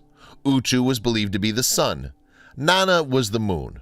An was identified with all the stars in the equatorial sky, Enlil with those of the northern sky, and Enki with those in the southern sky. The path of Enlil's celestial orbit was a continuous, symmetrical circle around the north celestial pole, but those of An and Enki were believed to intersect at various points. Akkadian texts of the 2nd millennium BC follow similar portrayals of the Anunnaki from Inanna's descent into the netherworld, depicting them as chthonic underworld deities. In an abbreviated Akkadian version of Inanna's descent, written in the early 2nd millennium, Ereshkigal, the queen of the underworld, comments that she drinks water with the Anunnaki. Later in the same poem, Ereshkigal offers her servant Namtar to fetch the Anunnaki from Algalgina, to decorate the threshold steps with coral, and to seat them on golden thrones. In Mesopotamian mythology, Ereshkigal literally means Queen of the Great Earth, was the goddess of Kur, the land of the dead or underworld in Sumerian mythology. In later East Semitic myths, she was said to rule Irkalla alongside her husband Nergal. Sometimes her name is given as Irkalla, like the way the name Hades was given in Greek mythology for both the underworld and its ruler, and sometimes it's given as Ninkigal, literally Great Lady of the Earth or Lady of the Great Earth. In Sumerian texts, Ereshkigal was the only one who could pass judgment and give laws in her kingdom. The main temple dedicated to her was in Kutha. In the ancient Sumerian poem Inanna's Descent to the Underworld, Ereshkigal is described as Inanna's older sister. The two main myths involving Ereshkigal are the story of Inanna's descent into the underworld and the story of Ereshkigal's marriage to the god Nergal. In ancient Sumerian mythology, Ereshkigal is the queen of the underworld. She's the older sister of the goddess Inanna. Inanna and Ereshkigal represent polar opposites. Inanna is the queen of heaven, but Ereshkigal is the queen of Irkalla. Ereshkigal plays a very prominent and significant role in two myths, most notably Inanna's descent into the underworld. In the poem, the goddess Inanna descends into the underworld, apparently seeking to extend her powers there. Ereshkigal is Inanna's older sister. When Neti, the gatekeeper of the underworld, informs Ereshkigal that Inanna is at the gates of the underworld, demanding to be let in, Ereshkigal responds by ordering Neti to bolt the 7 gates of the underworld and to open each gate separately, but only after Inanna has removed one article of clothing. Inanna proceeds through each gate, removing one article of clothing at each gate. Finally, once she's gone through all 7 gates, she finds herself naked and powerless, standing before the throne of Ereshkigal. These 7 judges of the underworld judge Inanna and declare her to be guilty. Inanna's minister, Ninshubur, however, pleads with Enki, and Enki agrees to rescue Inanna from the underworld. Enki sends 2 sexless beings down to the underworld to revive Inanna with the blood and water of life. These sexless beings escort Inanna up from the underworld, but a horde of angry demons follow Inanna back up from the underworld, demanding to take someone else down to the underworld as Inanna's replacement. When Inanna discovers that her husband, Dumuzid, has not mourned her death, she becomes ireful towards him and orders the demons to take Dumuzid as her replacement. The other myth is the story of Nergal, the plague god. Once the gods held a banquet that Ereshkigal, as queen of the underworld, could not come up to attend. They invited her to send a messenger, and she sent her vizier, Namtar, in her place. He was treated well by all, but for the exception of being disrespected by Nergal. Because of this, Nergal was banished to the kingdom controlled by the goddess. Versions vary at this point, but all of them result in him becoming her husband. In later tradition, Nergal is said to have been the victor, taking her as wife and ruling the land himself. It's theorized that the story of Inanna's descent is told to illustrate the possibility of an escape from the underworld, where the Nergal myth is intended to reconcile the existence of two rulers of the underworld, a goddess and a god. The addition of Nergal represents the harmonizing tendency to unite Ereshkigal as the queen of the underworld with the god who, as god of war and pestilence, brings death to the living, and thus becomes the one who presides over the dead. In some versions of the myths, Ereshkigal rules the underworld by herself, but in other versions of the myth, Ereshkigal rules alongside a husband subordinate to her named Gugalana.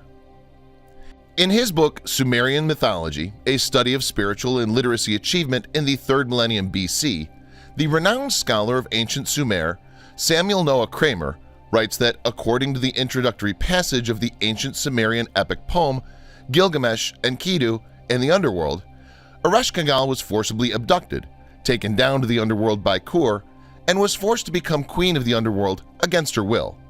To avenge the abduction of Ereshkigal, Enki, the god of water, set out in a boat to slay the Kur. The Kur defends itself by pelting Enki with rocks of many sizes and by sending the waves beneath Enki's boat to attack Enki. The poem never actually explains who the ultimate victor of the battle is, but it's implied that Enki wins. In Hittite mythology, the sun goddess of the earth rules as an underworld deity. Though the deity is of likely Proto-Indo-European origin, this is an aspect thought to have been influenced by Ereshkigal. In later times, the Greeks and Romans appear to have syncretized Ereshkigal with their own goddess Hecate. In the heading of a spell in the Michigan Magical Papyrus, which has been dated to the late 3rd or early 4th century AD, Hecate is referred to as Hecate Ereshkigal and is invoked using magical words and gestures to alleviate the caster's fear of punishment in the afterlife.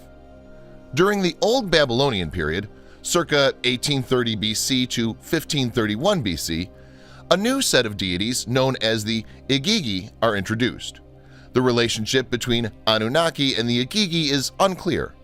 On some occasions, the categories appear to be used synonymously, but in other writings, such as the Poem of Era, there's a clear distinction between the two. In the late Akkadian Atrahasis epic, the Igigi are the 6th generation of the gods who are forced to perform labor for the Anunnaki. After 40 days, the Igigi rebel, and the god Enki, one of the Anunnaki, creates humans to replace them. Era, sometimes called Ira, is an Akkadian plague god known for an epos of 8th century BCE. Era is the god of mayhem and pestilence who's responsible for periods of political confusion.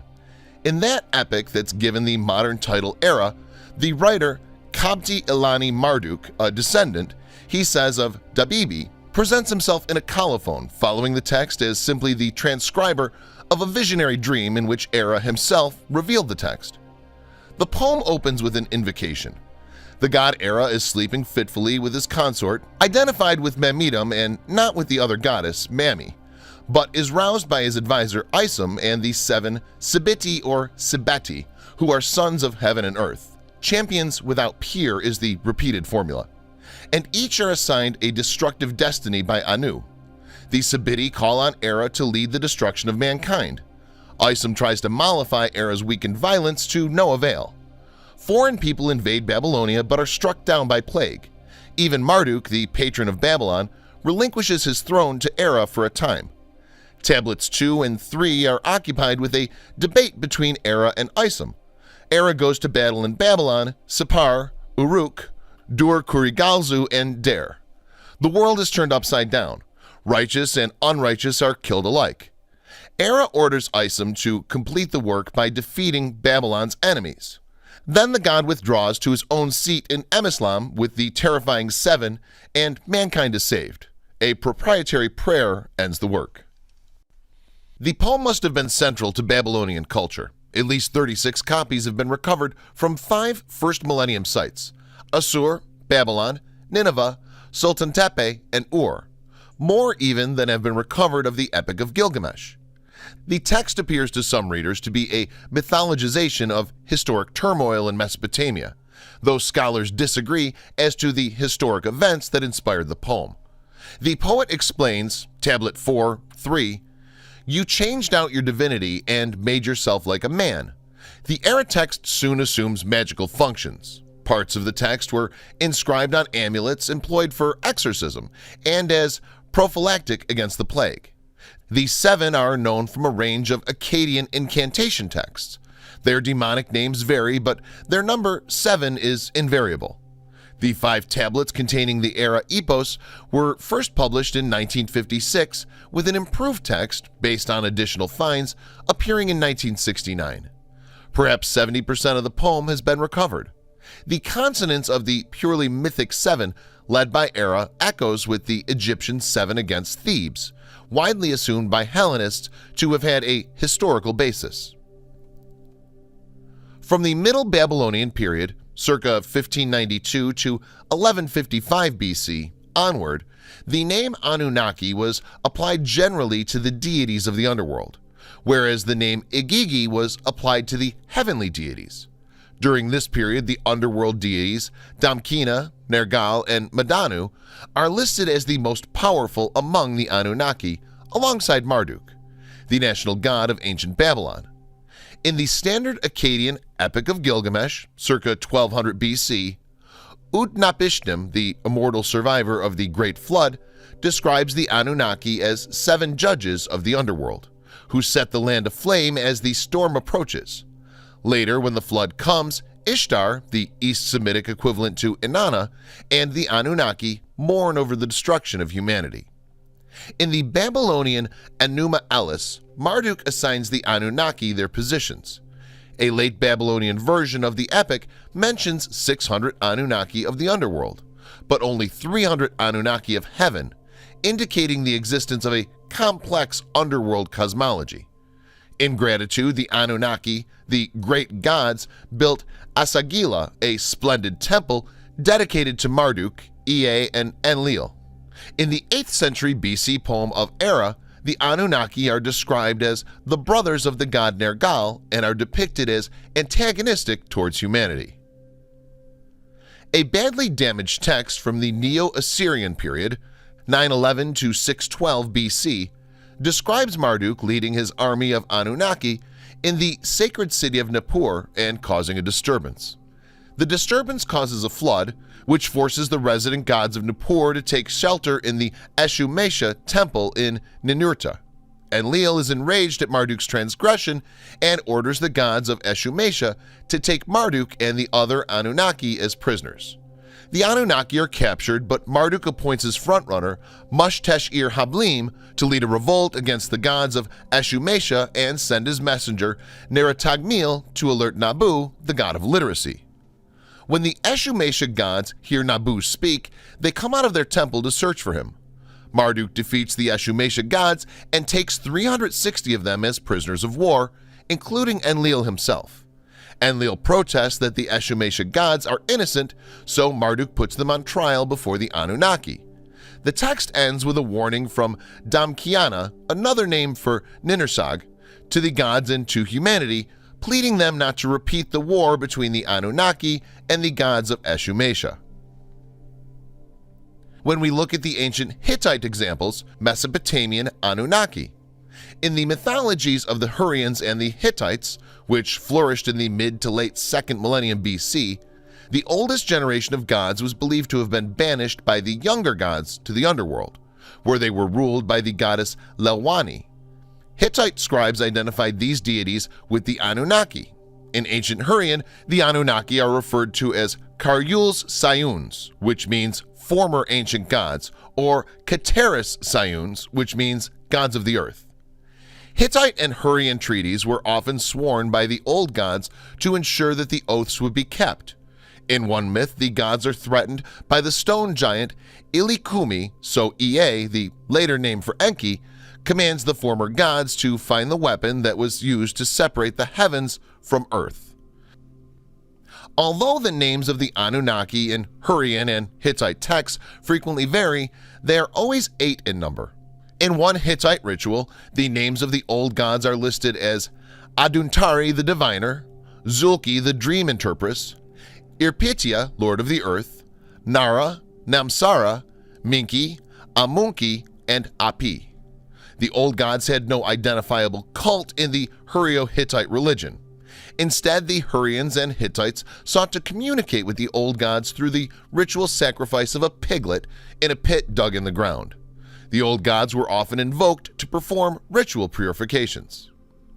The Hittite account of the old gods' banishment to the underworld ultimately became the source for the Greek poet Hesiod's narrative of the overthrow of the Titans by the Olympians in his Theogony. The Greek sky god Uranos, whose name means heaven, is the father of the Titans and is derived from the Hittite version of Anu. In Hesiod's account, Uranos is castrated by his son Kronos, just as Anu was castrated by his son Kumarbi in the Hittite story. Over time, because of the scientific knowledge, technological and spiritual wisdom, and often alleged extrasensory abilities, they came to be thought of as gods, sons and daughters of the gods, by the less developed people who lived peacefully beside them. These shining ones were said repeatedly to have civilized humankind, perhaps following a global catastrophe. Most mainstream historians do not take seriously either the existence of this mysterious godlike culture or the global catastrophe, even though many individual researchers have concluded otherwise.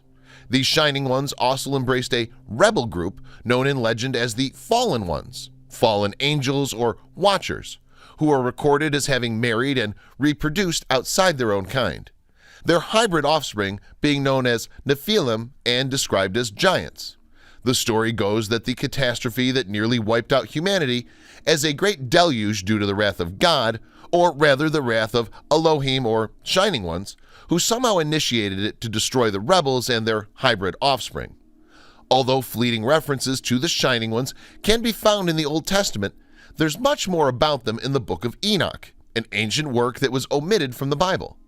The Shining Ones were held in such awe by later generations that they were revered as deities and linked with the heavens.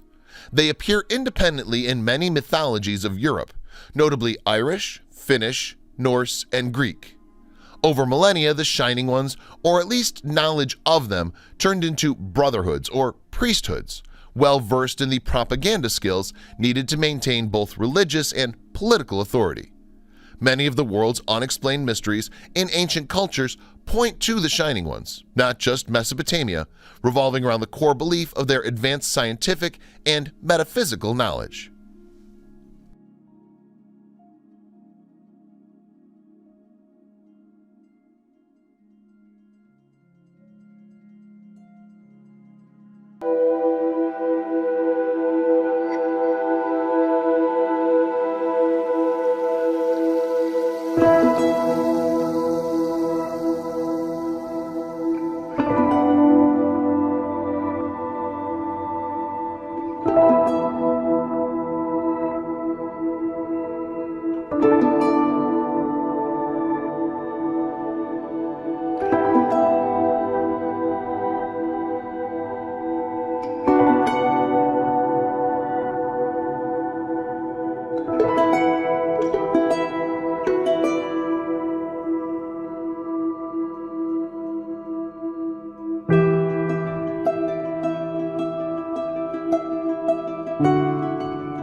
Ollantaytambo and the incredible megaliths. One of the greatest mysteries of the past is the enigma of the great megalithic builders.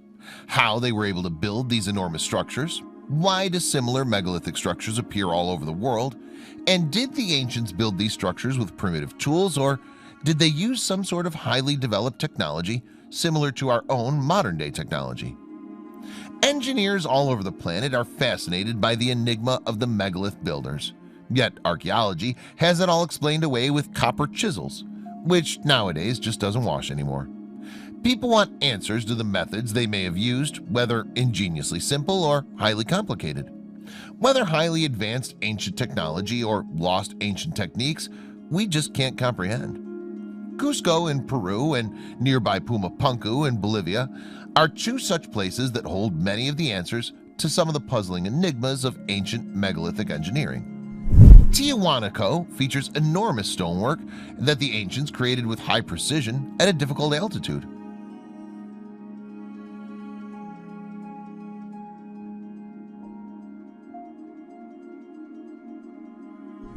Machu Picchu, the icon of Peru, is only one such place where amazing enigmas with giant megalithic blocks, perfectly cut and articulated what can only be perceived to be the awe-inspiring megaliths of Ollantaytambo.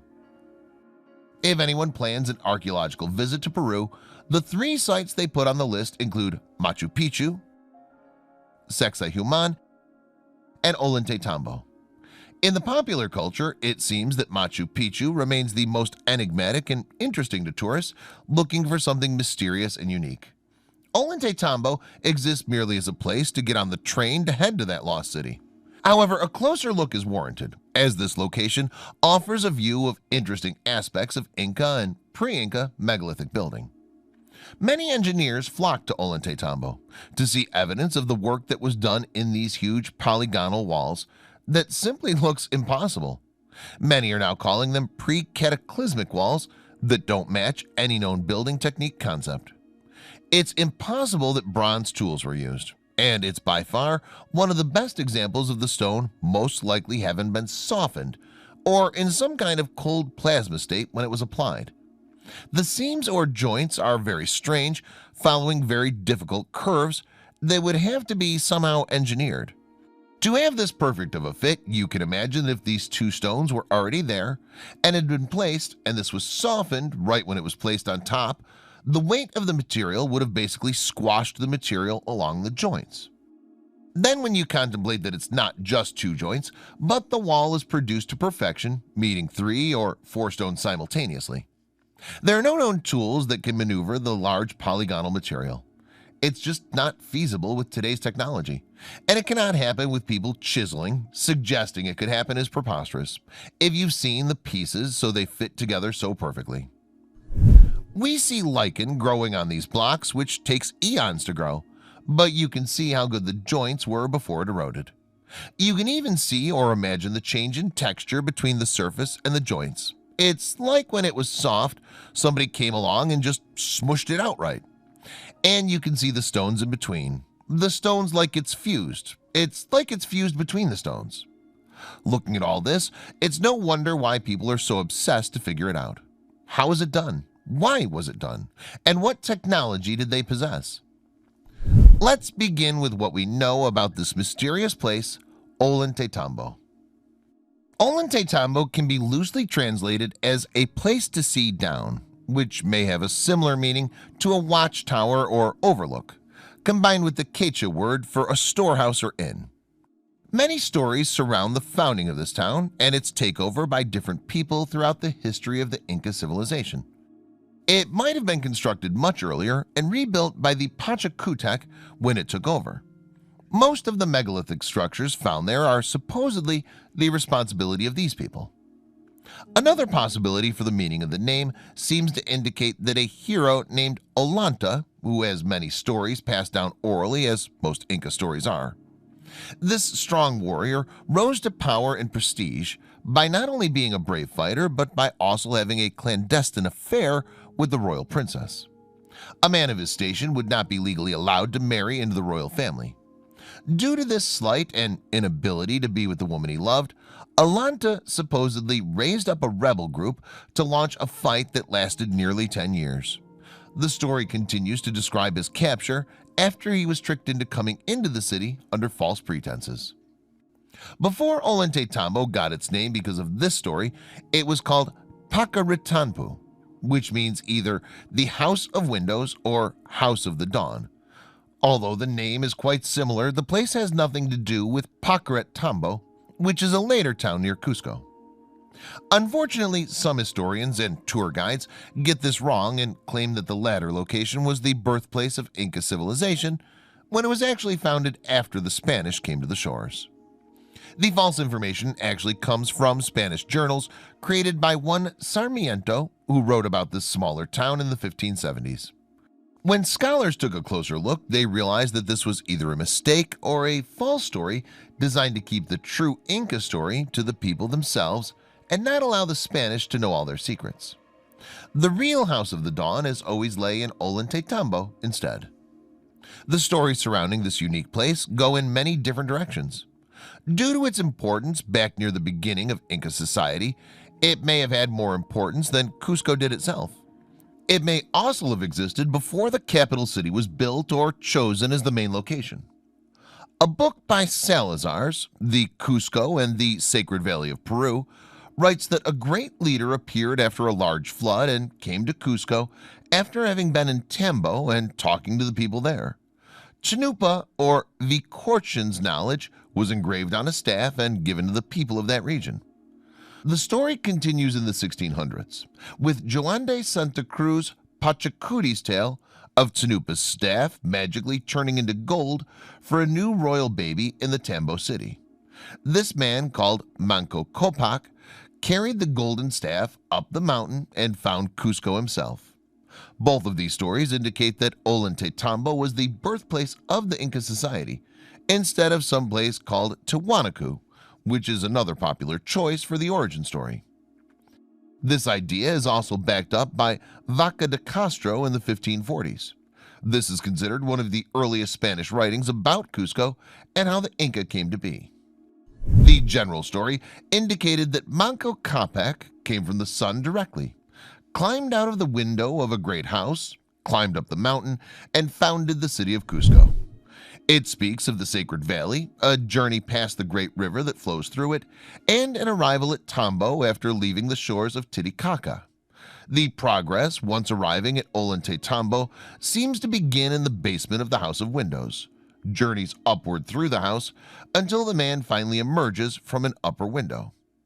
The so-called house is really quite a much larger structure that includes the pyramid-shaped terracing of the entire hill. This is not part of any regular tour for visitors of Ollantaytambo. For the most part, these old stories are not part of the ordinary historical record, and the house structure is not clear or even thought to exist. The stories do match the structure, however, in that the winter solstice sun shines quite brightly through the upper window. This symbolizes the emergence of Manco Capac and forms a large part of Inca spiritual beliefs and sun worship. Interpretations of the story and the positioning of the sun in relation to this house change from one historian to the next. For Salazar, it seems obvious that the sun shining through the window indicates how their focus of worship illuminates the earth and delivers heroes to them. The House of the Dawn both speaks of the beginning of the day when the sun rises and also the beginning of Inca civilization when the sons of the sun rose to power in the region. Many people do not agree that Ollantaytambo was the original site of importance for the Inca people, instead of the more well-known Cusco. It's not as impressive visually, does not seem to be as well thought out or planned, but it is older and has many features that match the stories of the Inca origins. In general, the Inca civilization is believed to have existed from around 1100 to 1533 CE when the Spanish arrived. In that time, more than 100 rulers existed, which has been documented by one Juha Hiltunen. He records Manco Capac as the 6th king in the succession, although there are 4 other people by that name listed throughout history.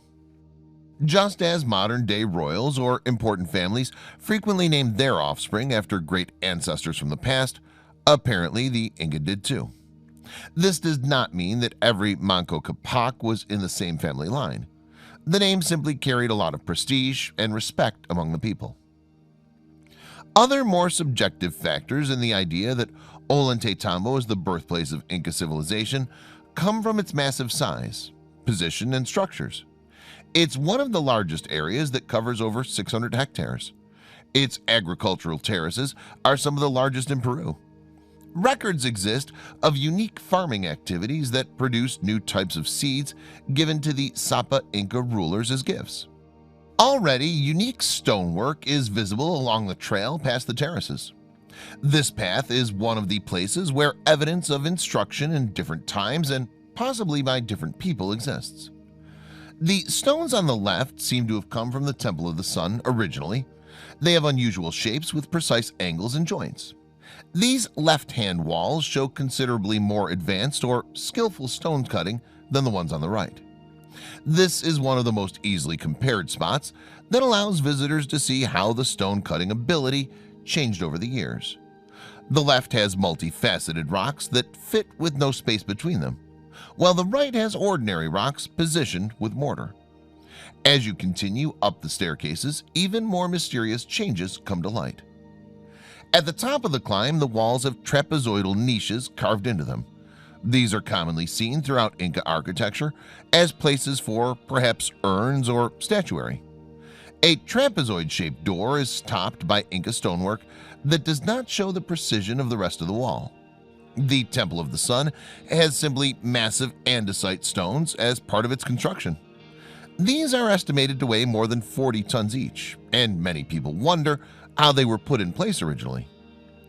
At the top of what many people call Inca thrones, which are merely platforms with armrests, they could have been used as seats for royalty or other important people for ceremonies or other purposes. If you sit there, you get quite an impressive view of the mountain and valley beyond. In fact, the Pinkuyuna mountain features an Inca-built structure that would be visible from the thrones if you use a pair of binoculars or a telescope. Other smaller buildings are scattered around it. The most intriguing feature that would be visible from the thrones is a massive face formed by a combination of natural mountain features and some refinement by human hands. The stories indicate that this is a profile of Tunapa, the great teacher who passed down his knowledge to the early Inca people within the sacred valley. He walked across the land carrying a staff, wearing a long robe and sporting a beard. Some stories indicate that his skin was quite pale, but some historians believe this was an addition put in place by the Spanish in an attempt to set themselves up in a place of power when they arrived there. Tunapa was also called Viracochan, which should not be confused with Viracocha, the creator god. Again, some stories attempt to create a correlation between the two, but most are quite separate. Viracocha existed before the Inca mythology adopted him as their main deity. Sometimes his name is also spelled Wiracocha, and he can go by other names as well. He created the world, the sun and the moon, the oceans, and everything that makes up all material and beings on earth. The face of Viracochan, or Tunapa, is not associated with this god. Instead, it's the man or teacher that supposedly founded the Inca civilization. He's a pilgrim, a superhuman with special knowledge, an astronomer, and one who understands time. The people who helped carve the face and construct the buildings on the mountain created a sanctuary that sits atop the head as a type of crown. From certain perspectives, which the builders would have had from their lofty prominences, it appears that this important man gazed directly across at the Temple of the Condor. In the Inca art, Tunapa sometimes has features similar to a serpent or a bird, which are even more prominent in the Maya and Aztec traditions, who believed in Kukulkan and Quetzalcoatl, respectively. As it's seen in many ancient civilizations, one borrowed information and ideas from the next to fill in the gaps in their belief systems and histories.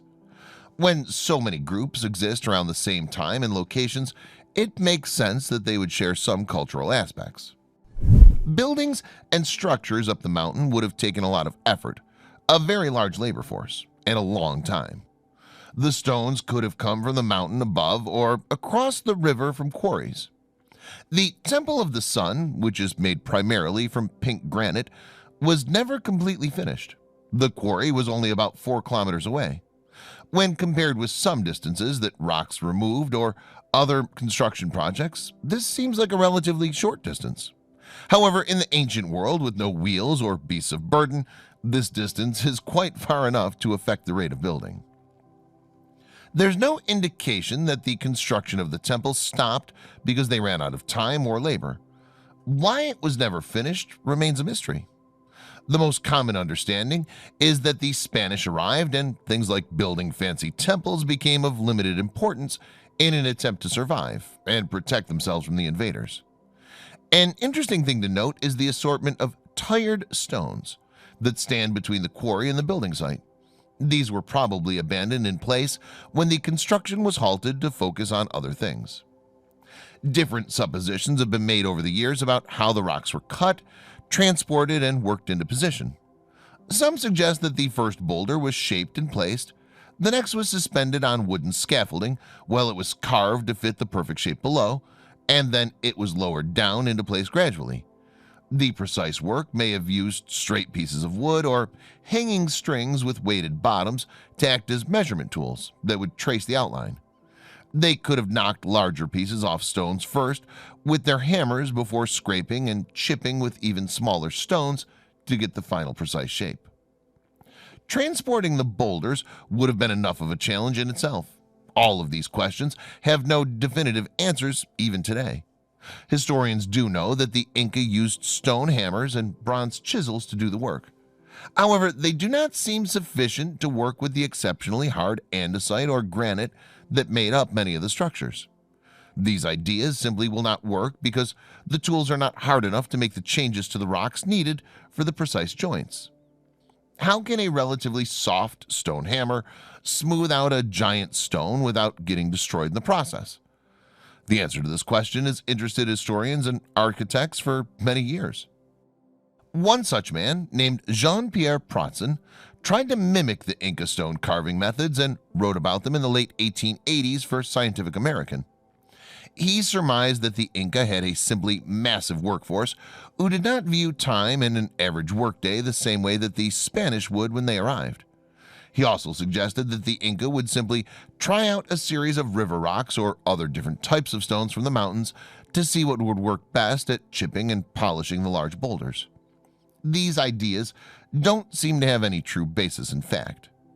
While there's no doubt that the Inca civilization had a lot of people in it at its height, we do not know how large their workforce could have been in these early years near Ollantaytambo. Also, what did he mean by no concept of time or an average workday? Undoubtedly, people still slept at night and worked during the day. There's plenty of evidence that shows the Inca people understood seasons as well. Stone hammers and random river rocks could not have shaped pink granite from the mountains into the massive half-dozen slabs that still stand as part of the Temple of the Sun today. They consist not only of massive pieces that would have been very difficult to move into place, but also smaller slabs in between them that fit nearly perfectly. No one could have done this work with the bronze chisel or hand-sized rock. If someone attempted to do this kind of work with these tools, it would have taken an exceptionally long amount of time, and the whole region around the mountain and Ollantaytambo would have been littered with bronze chisel remnants or broken stone hammers. When you look at precision, the nearly earthquake-proof construction techniques of layering the granite and the tired stones abandoned on the way from the quarry to the mountain, the overall picture seems to indicate that the project was started by someone before the Inca and stopped not when the Spanish arrived, but due to some cataclysmic event that destroyed an understanding of different types of tools and methods.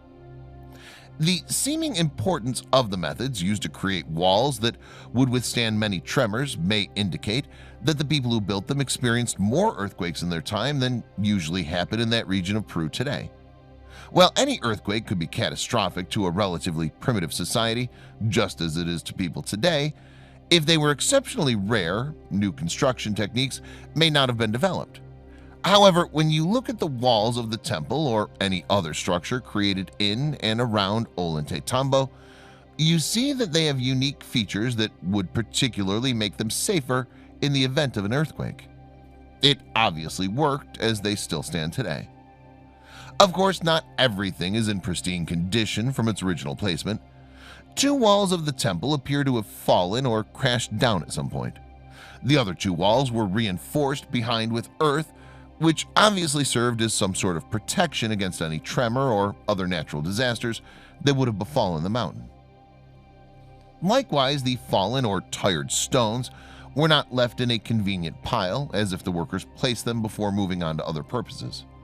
Instead, they were scattered or tumbled across the landscape as if they fell due to an earthquake or other catastrophe. One of the most obvious explanations for this time of tumultuous upheaval and many more earthquakes and natural disasters than normal were to come from the end of the last ice age over 10,000 years ago. This period changed the climate, sea levels, and much more about the Earth in sudden and often disastrous ways. If a civilization existed here before then, it's quite possible that they were destroyed due to the upheaval and associated catastrophes. Their building methods may have been lost forever, and then when the Inca showed up, remained forgotten in favor of much easier and tool-friendly construction techniques. From the Temple of the Sun, no other gigantic megaliths exist. There are plenty of examples of Inca architecture itself. The Temple of the Condor is one example. The two-dimensional pyramid that appears three-dimensional from one particular spot is another.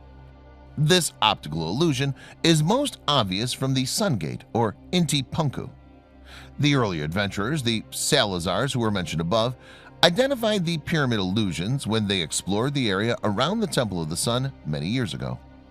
The deliberate construction involves two massive walls that align with the river in the valley and the Inca Road. The third side of the pyramid does not really exist. Instead, it's an illusion created by the surrounding fields and lay of the land, combined with fields constructed lower than the ones around them, so that the solstice sun casts the pyramid's shadow approximately on the ground, indicates an extremely precise and time-consuming project. There is no doubt that the sun factored into all income beliefs and spirituality in a big way. They considered themselves the children of the sun, and that a sunbeam turned to a man began their entire civilization, to put the origin story very simply. It makes sense that one of the earliest buildings would be called the Temple of the Sun, and that the surrounding structures and landscape would be manipulated to glorify it. This location would act as not only a spiritual or religious center, but also a place to formalize the succession of one Sapa Inca, or royal ruler, to the next. If the journals of Fernando de Montesinos are accurate, most of these rulers seem to hold power for approximately 25 years, since there were 100 of them listed. Again, if this is true, the temple, pyramid, and other buildings may have existed for over 2 millennia before Cusco was built. Of equal interest and importance is the Temple of the Condor on the western side of Ollantaytambo. A path still remains that leads from the Temple of the Sun to the one that focuses on the avian symbol of the heavens for the Inca people. As mentioned previously, the Inca had an idea of 3 planes of existence: heaven, the world where people live, and the underworld. The condor is the symbol of the sky and the heavens, which makes sense since great birds would soar almost out of sight overhead. After traversing this path between the temples, climb down a few stairs, passing a large andesite wall with various strange features not found anywhere else in the area. These stones have protrusions or knobs that are carved out and aligned with notches that are carved into the stones below them. The uniqueness of these features presents another mystery in the massive collection of mysteries about Inca and megalithic building. First of all, as this hard stone wall uses the precise shaping techniques found elsewhere, it's unlikely that the Inca themselves created it. However, it's unknown why the early builders would have made these particular stones with knobs and niches. Some hypotheses include the idea that they were used to lift up the stones either by hand or with ropes. But it does not seem to make sense because more stones would have these too. Others suggest that the sun at the solstice would hit these knobs just so and create either a pattern or a shadowy pointer to the niches or some other important feature that's currently unknown. In fact, the Salazar book seems to indicate that the summer and winter solstices did cast shadows towards the corresponding niches in the other stones. This may have simply been a decorative feature focused on sun worship. If you continue down this path and go around the corner, you come to what some historians call a quarry. However, this is simply not a place where andesite was removed from the ground. Yes, there are blocks carved from the bedrock that were probably intended for use in the construction of Ollantaytambo and the surrounding structures, although erosion seems to indicate that they're newer than other stones used in the temples and walls. These exquisite carving techniques still seem impossible for the Inca with their stone and bronze tools. Mundane archaeologists credit the Inca with these and all other stone cutting and construction in the area. Still, logic dictates that they would not be able to do these things. Other locations in the quarry near the Temple of the Condor show rougher cuts and carvings that indicate unfinished projects, or perhaps practice of new techniques or for apprentice stonecutters. Some locations simply have cubes removed from the ground. Others have carefully carved staircase shapes with no purpose or destination. Stones are piled up precisely and fit together with as much precision as seen in the megalithic and other walls below. However, these are more like practice projects than any part of an actual structure. Signs of Inca work exist here too. You can tell the difference because of the perfectionism and intricacy of the earlier carving compared to the rather rough and imprecise style of watch the Inca could do with their softer tools. It seems in many places that the Inca attempted to recreate what the people before them could do, but could not figure out how to do it. This left them with many practice stones and jumbled piles that really served no purpose. The Temple of the Condor was constructed with impressive precision. However, the general bird-like shape was probably due to natural geography. The intelligence of whoever built these two temples, the illusionary pyramid, and all other structures in and around Ollantaytambo cannot be denied. These mysterious people used techniques and tools lost to history before the mighty Inca civilization even showed up. Revelations of the Maya. Everyone feels comfortable with the Maya when talking about Mesoamerican cultures. Indeed, the most commonly known civilization in ancient Mesoamerica are the Maya. The rest are not exactly tangible and are somewhat murky, especially with respect to their origins. However, everything we think we know about the Maya is upturned on its head with the invention of LiDAR technology. They controlled a vast area of what is now Mexico, Guatemala, El Salvador, Belize, and Honduras, predominantly operating in the Yucatan Peninsula. LiDAR scans now reveal the Maya were far bigger and more complex than originally thought. 60,000 structures have been added to the list in just an 800 square mile survey. Archaeologists are now talking pre-LiDAR and post-LiDAR discoveries. The Maya were the most successful civilization in that area before the Spanish conquistadors invaded and wiped out most of them. Although most people simply know them as singular ethnic and cultural group, the term Maya encompasses multiple ethnicities depending on where they came from. Unlike the Olmec, the Maya did not vanish into history in some mysterious fashion. There's a very strong historical record of their cities being abandoned as the population dwindled. Historical researchers point to things like overfarming, environmental collapse, and even volcanic activity as partial reasons for this decline. Eventually, the area was taken over by explorers from Europe, and the Maya assimilated into the new culture. Descendants of these ancient folk still live today. Where did the Mayans come from? Let's look at the Orthodox narrative first. As with all other civilizations on Earth, the Mayans started out as nomadic people with a strong cultural identity as they developed agriculture. Many researchers are now gravitating to the fact they're remnants of the Olmec, or at least preserved Olmec ideas. In that part of the world, it was maize and beans that gave the hunters and gatherers the opportunity to put down roots and establish a stationary home. The place they chose was inhospitable jungle. The incredible task still astonishes many today. The freshwater sinkholes called cenotes are littered all over the Yucatan Peninsula. They also domesticated large turkeys native to Mesoamerica that provided a considerable food source. These first signs of habitation began around 2000 BCE. Even this Orthodox narrative, which has been solidified for a century, is now upturned with the Mayan Snake King's revelation. El Mirador holds some answers to the Maya and their origins, with a mysterious altar providing insight into these mystery rulers. Nearby Guatemala holds answers to the Snake Kings. Evidence there shows they were lamenting for the very old class system where they came from, that they resurrected it and carried on. Was this a proto-Olmec priest class that collapsed?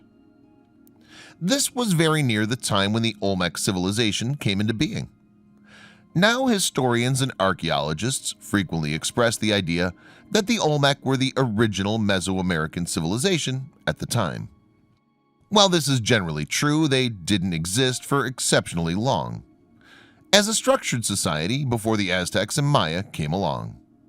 They were, however, truly the first to create organized cities, cut stones for building purposes, and develop trade routes. The next iteration of Mayan people was part of the Zapotec kingdom. They garnered ideas directly from the Olmec, including ones about culture, religion, astronomy, keeping track of the days using a calendar, and writing. It's interesting to note that while the Olmec did not have a precise language, they did have pictorial codes to record certain things. The archaeological record for them is quite slim. The Maya, however, have quite a rich written history for those with the skills to figure out what their symbols mean. Where did the Mayan people go? By the time the year 0 came and went, the Maya had multiple cities that dominated the Mesoamerican region. Teotihuacan was the name of their dominant city. However, somewhere between 200 and 900 CE, they stopped using this area as the center of government and commerce and expanded out into new areas. Civilization topped out in the millions. Although things like agricultural troubles and natural disasters may explain some of the shifts in Maya civilization, a mystery still surrounds how the largest and most successful Mesoamericans group fell apart so quickly. Around the year 1000 CE, they migrated out of the cities, which were taken over by the Toltec tribe. Although eventual skirmishes between the Spaniards and native people did occur, it was not at all like a great city or kingdom battle depicted in the movies. When the Europeans arrived, they figured the cities were ruins and some other people, and not associated with the Maya at all. The amazingly rich Maya culture. Anyone who has studied Maya civilization before understands how many incredible advancements they made in the fields of astronomy, architecture, mathematics, and more. The amazingly intricate and accurate Mayan calendar, which supposedly foretold the end of the world in the year 2000, is a masterpiece of both art and science.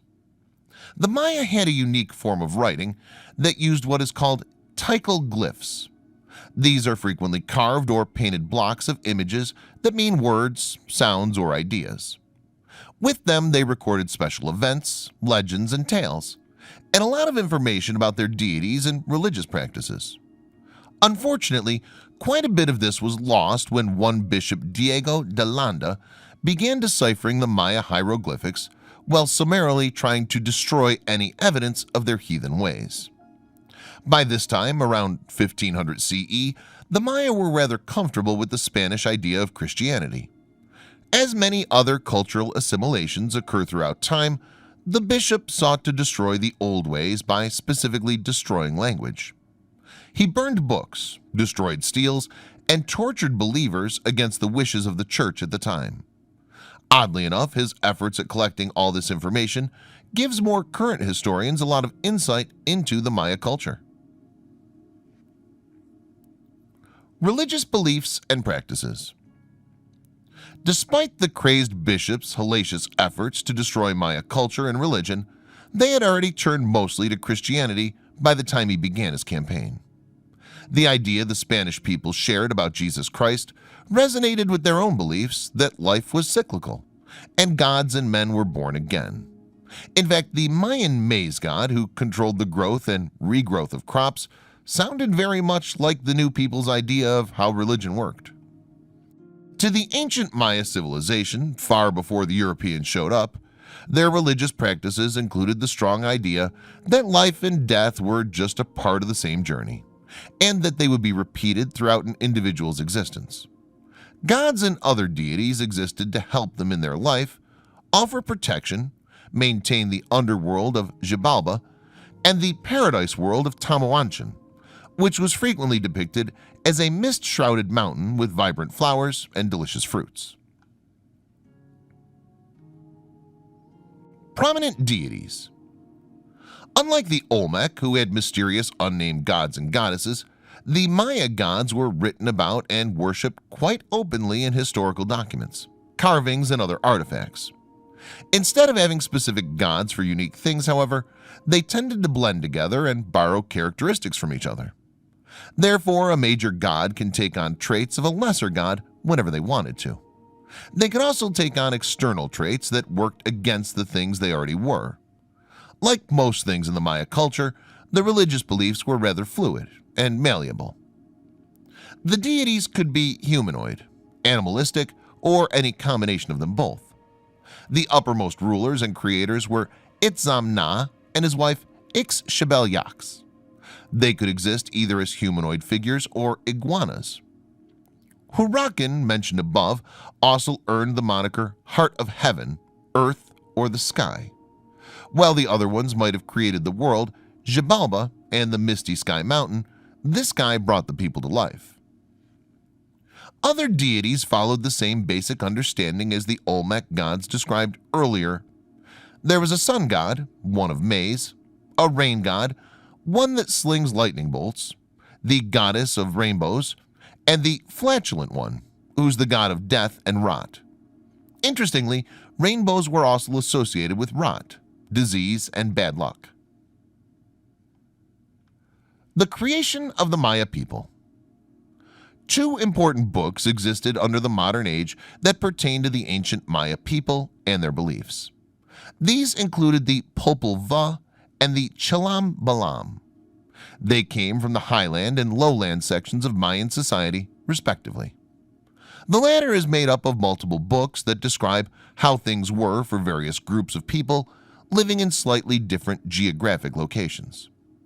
Inside lies the creation myths for these group of Mayas, as they were around 1500 CE, when they were already influenced by Spaniards coming over to share their own religious ideas. To put it simply, the Mayan creation myth includes the planting of a huge tree of life by Hurakan, the wind and sky god. The tree grew, spread out, and formed Xibalba by the roots, their version of heaven in the upper branches, and the earth around the trunk. Animals and plants came first, and then the people were made to glorify the gods. Similarities between this and the Christian creation myth the Europeans brought over with them seem obvious. The people themselves came about in various ways too. First, gods made people from mud, but they had no mental power, intelligence, or will. They also couldn't move on their own, so the gods decided they had to do better. The next people were made from wood or reeds, depending on their sex. They moved, grew, and thought, but they didn't worship the gods. Also, they kept coming back when they died, like plants frequently do in a seasonal cycle. Finally, the Mayan gods got it right and created thinking, acting, and living people from maize dough and the gods' blood. In order to ensure the people were not too wise like the gods, Hurakan filled their viewpoints and brains with clouds. The Maya people, who still practice the old traditions and religious beliefs, believe that people could be destroyed again if they do not appropriately worship the gods. With the concept of all life exciting in a never-ending cycle, they also believe that some of the new people will come into being at that time. The afterlife, underworld, and paradise.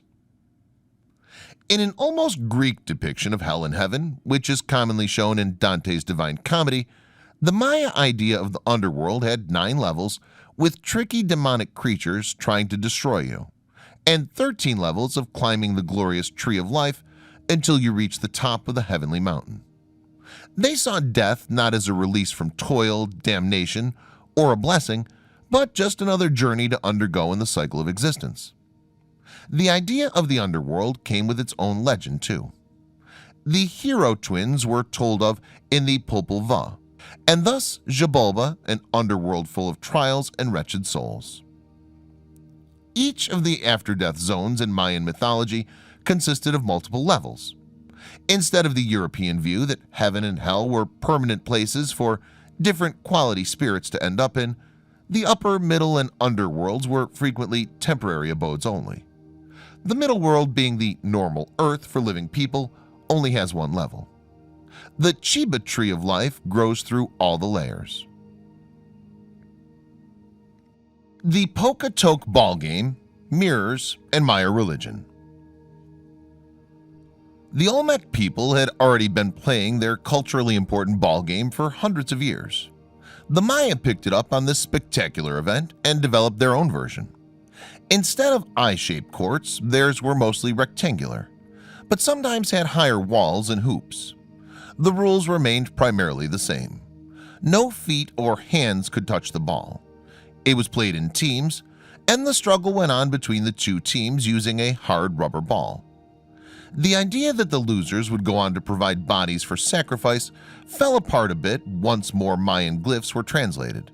Instead, the winners enjoyed the privilege of moving on to Tamawanchan right away, without struggling anymore on the earthly plane of existence of going through Xibalba. Although some historians argue against this practice, glyphs near the game fields tell otherwise. One of the most popular Poka-Tok locations in Chichen Itza clearly shows the winning captain going under the blade. Quite frankly, it makes sense. To the ancient Maya, a direct trip to Tamawanchan would feel like winning a massive lottery. Of course, this did not happen all the time. Teams gained followers who would come out to support them in their quest for a win, much like fans do for modern sports. If the Maya kept killing the winners, soon they would have had no one to play the game. Suffice it to say that it was an important part of their religious and cultural identity. Not all Maya religious activities were so brutal or disturbing. They guided children into safe wells to talk with the gods, offered gold, shells, and ceremonial goods, celebrated arranged marriages, and frequently had dances with costumes and symbolic props. The mysteries surrounding the religious beliefs and practices of the Maya people are solved only by looking at the books, carvings, paintings, and artifacts they left behind. Unfortunately, due to the efforts by the Spanish bishop and others who came over to assimilate the ancient civilization into their own through conquest, many details have been lost forever. Architectural style, methods, and materials.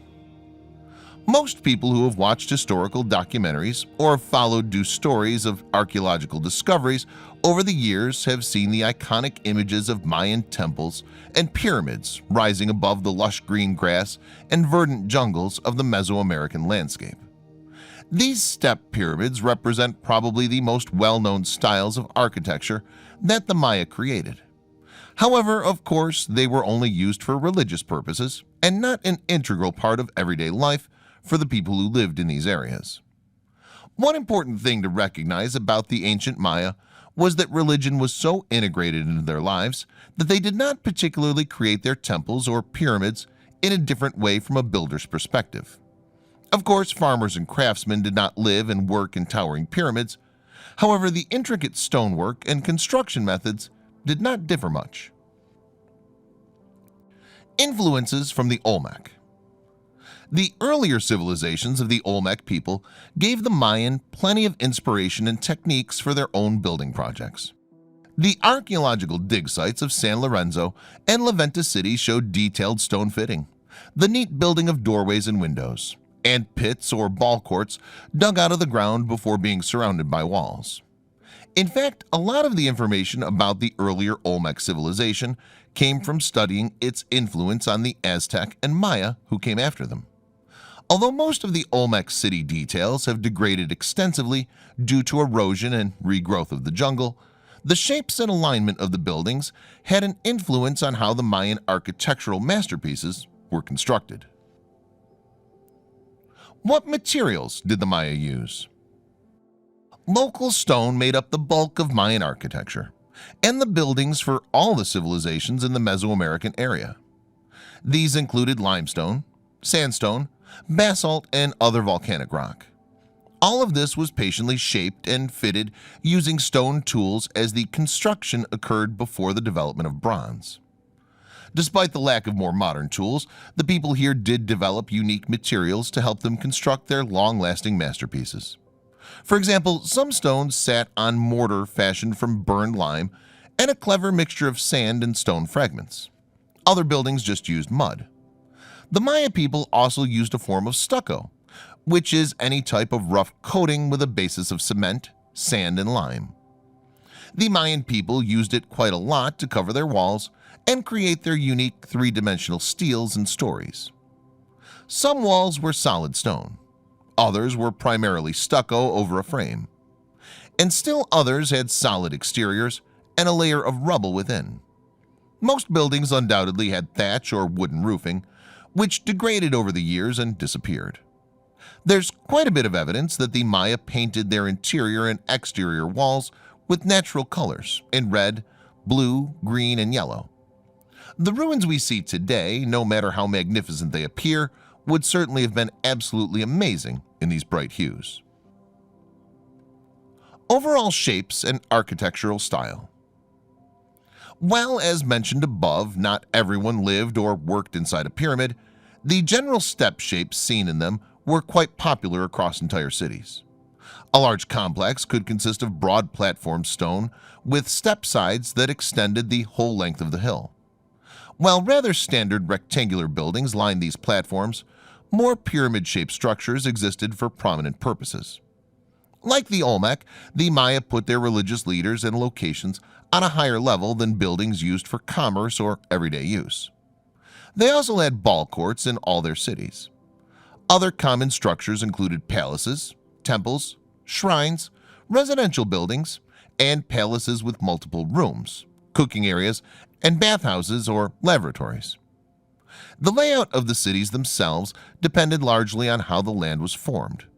They did not have bulldozers, of course, so larger, flat areas were chosen from the start. If the land sloped up, they built steps. They connected higher plateaus with raised walkways and paths covered with stucco and stone. The direction buildings faced mattered too. Just like a modern architect would position a house or important building so it faced a great view, so too did the Mayan people. This seemed especially useful for religious buildings, which may have faced the rising sun in the east. Political systems and rulers determined regions. Although this ancient civilization in Mesoamerica had very impressive cities, they were not built as capitals, where the leading king or leader would live and rule from. There was not just one king. Instead, the Mayan civilization had multiple rulers who lived and worked out of the different cities or communities scattered throughout their total range. Instead of a monarchy, the political system was closer to an organized group of city-states. They were all part of the same people but had different ways of living and focused on different resources or products.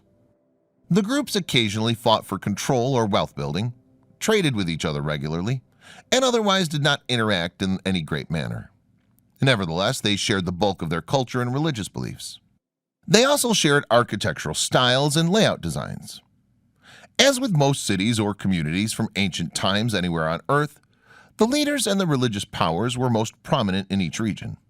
They had the largest houses, tallest temples, and more land in general than the merchants and working class. The Maya built Chichen Itza, Uxmal, Bonampak, and Altunja, which you can still find on a journey to Central America today. Of course, they do not look the same as they did back in the early days, and the people who live there differ quite a bit in appearance and lifestyle to the ones that once called it home. Most famous Mayan building sites. The well-known Mayan ruins remain a stop on the list for historians and tourists alike. These three distinctly unique and mysterious areas offer the splendor for soaring pyramid temples, a glorious city with a focus on trade and prosperity, and the last remaining place where people can enjoy the colorful painting that the Maya people once used on their many buildings and decorations. The story of the discovery of the Canal, or snakes, and their effort to create an empire begins in Tikal, the city of their most hated enemy. Just as Tikal dominated the Maya lowlands for centuries, It's dominated Maya archaeology since the 1950s. The sprawling city once had a population approaching 60,000, and its elegant buildings surely dazzled visitors in AD 750, much as they do tourists today.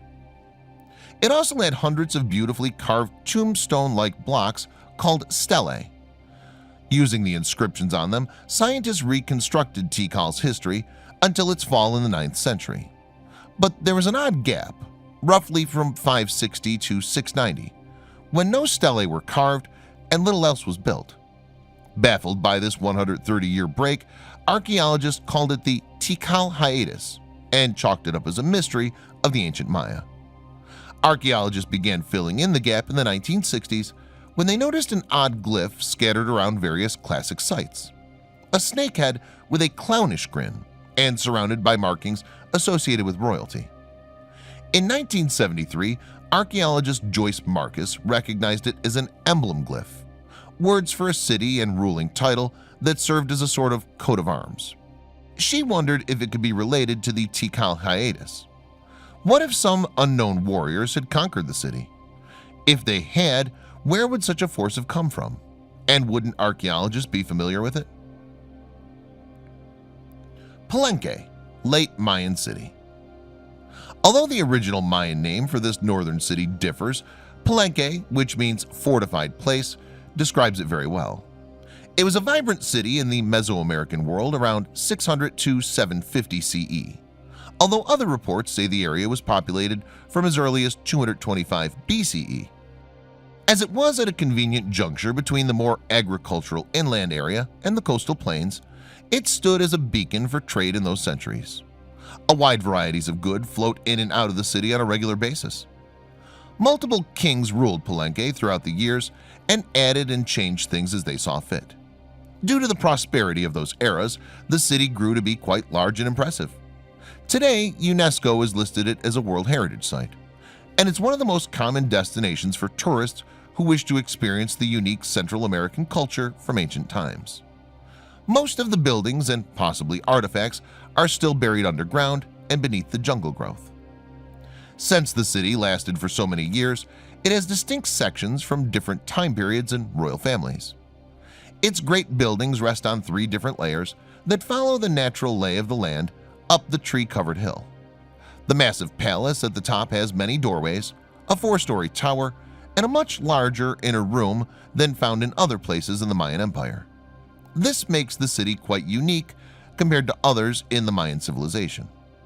The royal palace claims the prominent space in the town instead of a temple. Besides the impressive stone structures fashioned from mostly limestone, visitors can still see evidence of the opulent surroundings characterized by man-made pools and fountains, brightly colored paintings inside protected from the elements, and many intricate and beautiful stucco carvings. The palace was not only a thing of beauty and comfort, however, it also showcased a considerably effective laboratory system that allowed the royal waste to be whisked away in an underground stream. Of course, no Mayan city would be complete without an impressive religious building or compound. Although it was not at the center, the 9-story pyramid temple mimicked the local belief of the multi-layered underworld. Upon its discovery and exploration in the 1950s, a secret passageway from the top was found to wind down to a hidden chamber deep inside with several skeletons surrounded by decorations and jade figures. Inside lay King Pakal the Great, who was generally considered to be the top ruler of Palenque. The records show that it was built before the king died and not after, like all the other pyramids in the other Mayan cities. Yaxchilan, trade city on the river. The riverside city has some of the most impressive walls and stonework of any other site in the Mayan civilization. It lies near the Usumacinta River on the Yucatan Peninsula. Although it existed some 400 years earlier, it really became a popular trade center from between 580 CE and 800 CE. Due to the damage to some walls and other obvious signs, historians believe that the city fell due to local warfare and disruption. Some of the most unique architectural features of the Yaxchilan include massive stone pillars that seem to indicate the bridge was built across the river, in addition of Hyatt terraces on the hills surrounding the city, and intricate stone roof designs that towered some 3 or 4 stories overhead. The largest structure in the city was built to honor a king designated by the descriptor bird jaguar, who was immortalized in the top of the roof in intricate carvings and stucco work. According to the legends depicted there, the king was quite instrumental in expanding the city and building dozens of new monuments to various gods and other rulers. One of the major attractions of this Mayan city comes from the unique and plentiful sculptures in steel on both buildings and simply propped up around the property. There's a type of historical representation of artistic change that occurred somewhere around 850 CE. The front-forward figures with less detail gave way to profile designs with high degrees of intricacy. Some told stories of the might of the bird jaguar king, showed bloodletting rituals and brutal treatment of captives. Depictions of the rain god, a serpent, and the queen are also visible with remnants of color still visible on the surfaces. What are already incredibly detailed, three-dimensional carvings would have looked absolutely stunning in bold reds, blues, and greens. Although some of the stelae and lintel designs have been removed to various museums in the past few decades, interested tourists who visit Central America looking for the mysteries of the Maya people can still see plenty of carvings, hieroglyphics, and amazing architecture all around them. Yaxchilan has a lot to offer both historians and curious people from all over the world who want to learn more about ancient civilizations. Bonampak, colorful history preserved. What a thing differentiates Bonampak from the other cities listed above: colored murals. The first and earliest city exists as a unique and intricate example of fine stonework carving. The second adds a new type of artwork and freestanding stelae scattered about the grounds. This city offers richly colored and unique painted frescoes that show off everything from life in the royal palace to battle scenes and bloody rituals. The appropriately named Temple of the Paintings contains 3 large murals that grace the inner protected walls of 3 stone chambers. Archaeologists figure that they survived the long centuries between their creation and now because they were shut away from the weather. No other examples of Mayan artifacts give so much information about the colors they commonly used on their carvings and what went on in their civilization so long ago. The 3 murals tell the story of a king who married the daughter of another king around 970 CE. This was undoubtedly a common way for the city-states to declare their intentions to live peacefully and cooperate with one another. One mural has highly stylized depictions of gods at the top, a line of intricately dressed nobility standing in the middle, and someone presenting an infant to them from a raised platform on the right, while the king and queen look on from the other side. It's interesting to see the intricate costuming that nobles at the time must have worn. They were roped with jaguar skins, decorated with colorful feathers, and had unique and varied headdresses. Also included on that wall are a collection of musicians and ceremony watchers in masks. The second mural gives an incredibly active depiction of a great battle between enemies. This was probably between 2 clans or city-states. Of course, as the mural exists in this particular city, the king there is depicted as quite the hero who's captured one of the enemy warriors. Also represented are military captains, the queen, and various noblemen. They wear jaguar heads and skins, chest plates of jade, and carry mighty spears. The captives are, of course, dejected and unrobed, lying on the ground. The third mural shows off the joyous outcome of the successful battle and capture of several enemies. The royals and nobles gather around to watch the king engage in ritualistic bloodletting. Outside the palace, on another part of the same mural, dancers cavort and honor the king and warriors, while musicians play instruments and people wave flags. With so many unique and wonderful Mayan cities, temples, ball courts, palaces, and individual artifacts spread out across a large part of the Central American region, the study of mysterious Mesoamerica has a lot of information to go on. Unlike the Olmec, the Mayan people recorded a lot of information about their rulers, religious beliefs, and everyday life in the form of hieroglyphics and artwork on the walls. So much of it still exists down in the intricate stonework and stucco surfaces that make up the walls of their buildings and temples.